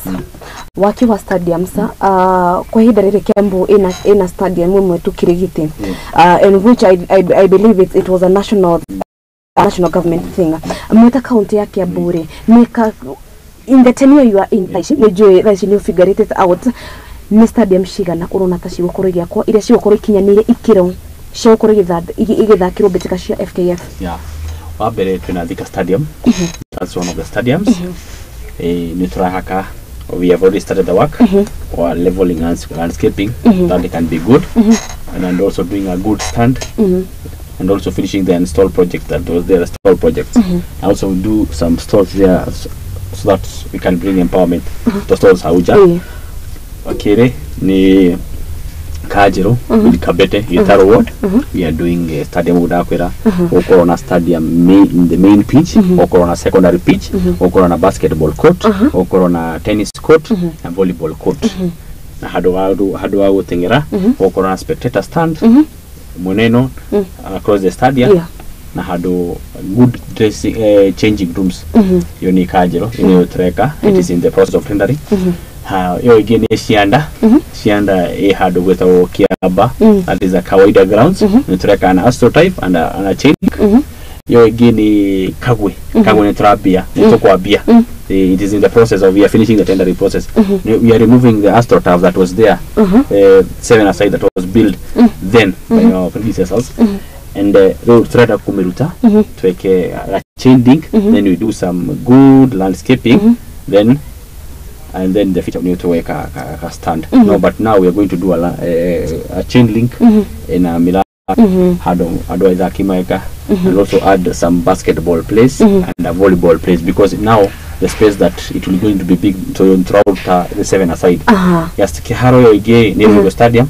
Need to go change the AstroTurf to Managawa to we have been there with the Gava na no to the how not on the Kiharo is not in the FIFA standard size and no any Premier League has been hosted there since it was built.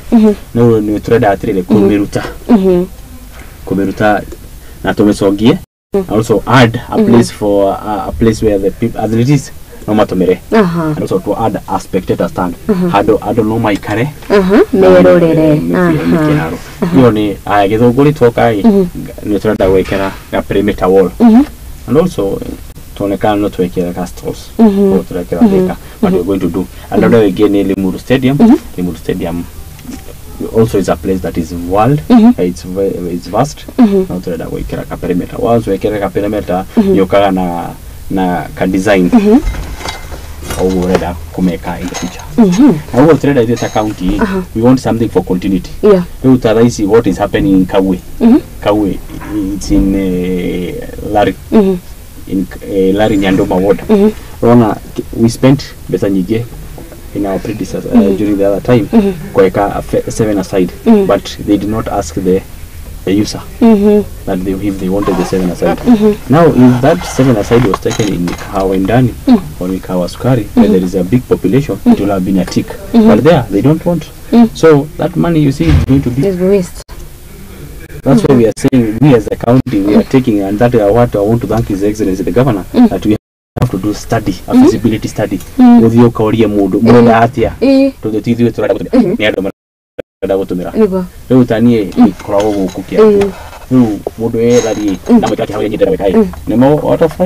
but if we do according to their specification, they will only tick. Coming generation, mama thukuru. Mura hihi plan yanyu na ciana cia thukuru iria cirenda go participate mifira-ini muramabangira atia? Now, like kuna ka program in Kenya Inter Youth County Sports Association tupelete guthie no tuna talanta hela. It's a youth program. Product ne program product to adapt to. It's one of the flagship program by the President, His Excellency Dr. William Samoei Ruto. No trada atiriri a project kawi in county to identify good talents Dhukuruini. Not only because I believe Talanta Hela is not about football, also us as a county, while we are doing the governor, we are following what the ministry is doing, so that we can conform in the system. So, and why we want is that we want to identify the good talents. Like now, our girls were in Nyeri, they played there. We had the youngest team, including a class 8 teams, class 8 girls. Whereas we can find big people from like teams that we are 40. For us, we had the youngest, average of 14. So with this team that we can blend them together in like 2 years, we are going to have the best team that even can participate in the Women Premier League. So just to know their contacts and their places here. Aquatics kana andå agwä tå bä ra mauma gå ko nä magäkorwo makä kå rathä muno å horo wä giä å rä a umanyitä te na å rä a marå gamä rä re. What is the comment about Kiambu Aquatics? I've seen they are very serious. It's the most serious federation right now. Okirara marakorwo magithondeka yes, back to back. What's your take about them? Kwaja niko macokereria ngatho for the good work they are doing, because one thing we take sports and disciplines are entwined. A sports person is most disciplined. Now, in the county, we encourage such kind of federation. And when I call them, it's one of the many federations that we have called them into the office, and we have very candid discussion on how to move together. So, and they have invited me, and whatever I saw some that these people are so passionate in changing the lives of our young people. And we as a county, we are ready to support. So at least that is something that I want to encourage them, because they had invited me for one gala that was hosted in Sportevesa Foundation, and I encouraged them that it's a county, we need to have our own swimming pool, and I promised them together, and I had at least a conversation with the governor that because Vika Stadium, we are doing first phase. We're finishing the stall project and also doing the stall. The second phase, because we have a very vast land that we will do a swimming pool there. A swimming pool that will encourage our young people to come and use it, and also reduce the burden they go to incur looking for facilities. And also support them in their gala, like now the gala that they did, we supported them as a county. Haya, atukirekereria hihi mwikari wa Kiambu in 5 kire thi kurikirira where can they expect magwikwa, especially department ya mathako? They will see a very big transformation. Wabere ni infrastructure, ni mwakona a big transformation of the infrastructure. To bring something for continuity. To trade weka ugo eketwe kagwe that we are coming to solve the mess that was done. We want to get a platform. We get a platform. We to ekete no modo even after 10-20 years. We don't know ekete the first phase was this. Now the second phase is this. We can now do the second phase. That is one in terms of infrastructure. In terms of development, talent. We want to also encourage more sports people to come out of Kiambu, even in the athletics, football. We want to see ourselves there. That is a plea. And also the other one is to encourage more partnership into the sports ministry, and that is what we are doing. Like now there is a sport we are one of our partners that we are finished finalizing. They are coming there to help us in identify the best talent and giving them technical skills and paying for them a scholarship. We are finalizing on that. That's why I don't want to say but it is something in the pipeline. That is what we are encouraging. Mundu yatirere hatu sana higa ati ajira nyabe gugeithie akore, and the same we have very many talents in Kiambu. What are the steps towards this? Yani hihi nikiureka nigetha ukorwo ki make sure that kila mtu no ikorwo kafuini giki ya ukorwo agitamburwo ati methako-ini kana arahucishwo methako-ini Kiambu. First, that's a very good question. For the how we are giving the platform where Modo akama onesha talent yake, because like for example we are doing with football, we are going to do with boxing. So how we are going to give somebody oka onanie talent yake, and also giving them an open door policy where Modo no ke official county aorie kioria na tukumutaithia. Haya na nĩ tukihinga ndĩrareria mũikari wa Kiambu umwire kuria ngiumira kuria ngikuona, you know. We are based in Kiambu, au Kiambu, Kiambu County headquarters. Na tuena office 12 sub county ini. We have officers represented sub county. No mazi hau umarerie na reporting ni goto pinya. No tukora hau Kiambu. CC Youth Sports and Communication. No goto kora hau, and we are welcoming people to come. They are come and visit us. Tunaweza kuja chai. Kukunywa chai. Utapatiwa chai, unapatiwa maji ukiongojea chai. Haya, mweroreri wa Muthingi TV hau niho atukorwo tugikirira gaturumo gaitu safari tu ya metameta cia mathako muthenya njurari gwa 440 mario hai turiho atukogame ngatho muno ku ni unyitaniri wanyu kuma rire tukiambire nginya riu turagithie kuhinga gucokeria ngatho gwiraga ndingiriho utariho. Ben no mwana wa kamera mundu gwetwo Bob au makindu gwetwo graphic style akiuma kindu gwetwo directing ke mundu gwetwo Oscar no kiba producer wito wa Omothi tucemani wona cia wega thaa imwe cia hwaini agiguthomera mohoro maitu ngoro ngikumenyithia mara andiki aitu maragithie na mbere kuhanga aginyagia hindi jua Ngai wa muoyo akwende akuige na akurathime na tore tuhingaga metameta cia mathako hatuongei na ma ex.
Ure murimi munini na ni uravatara ngwataniro na nyumba ya mohoro ihinda ni riri amu Muthingi TV ni irakuhe mweke wa kwanirithia kimenyithia niguo ukurie biashara yaku na njira nene. Tuhurire thimu kugerera kivugo mugwanja 572 kana utwandikire email niyo sales@lookuptv.co.ke ukatutume ndugu na tutirithanie hamwe amu ndugu ni makinya.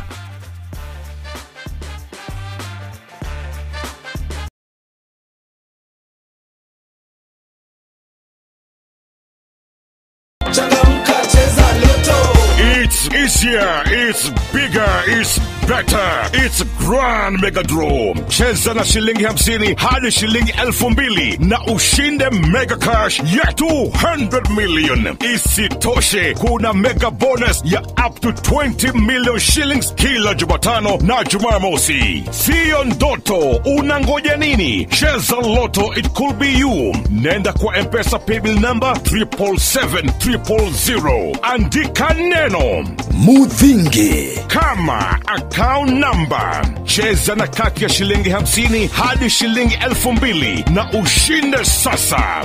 Round hii ni more draws, more cash and big wins na Lotto. Over 18s only. Gaming can be addictive. Play responsibly. This message has been approved by the BCLB.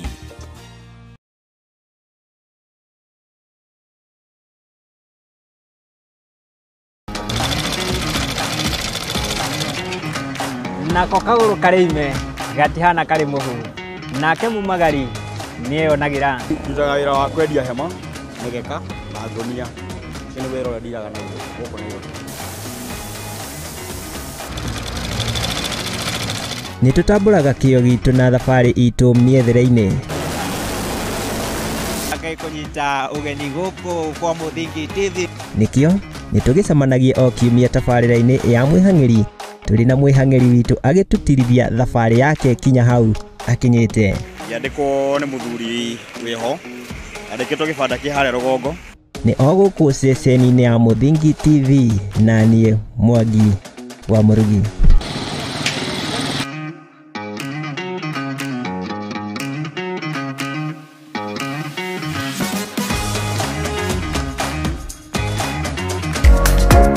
Kihoto kiunaga utamugete na kuona kihoto watho ni ufataranagia. Watho ukoragwo wa guteithia mitugo na mikire ya maundu hari andu othe. Na watho ugite ni 3 months with full pay. Ndwagĩrĩirwo gũtwarwo police station kana gũtwarwo criminal court ni ũndũ wa defamation. Na nikio ni nawe tufatie kumenya uria mundu agietha kihoto giake. Mwana ena right yake na mwana we ni innocent. Kihoto iriko na muthuri na mutumia tokoga na indo equally. Watho ni witikiritie ciana icio utigirwo. Nyitanana nanie Wairimu wa Kimani guku kwa Muthingi TV o wakana thaa 2 cia hwaini tuthome na tuhiganie ciĩgiĩ watho amu guku nikuo kihumo kia gutherema.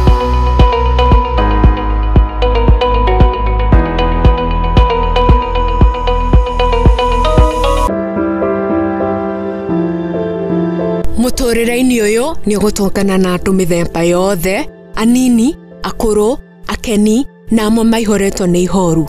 No harĩa yothe gũtirĩ ũtarĩ karũgano ga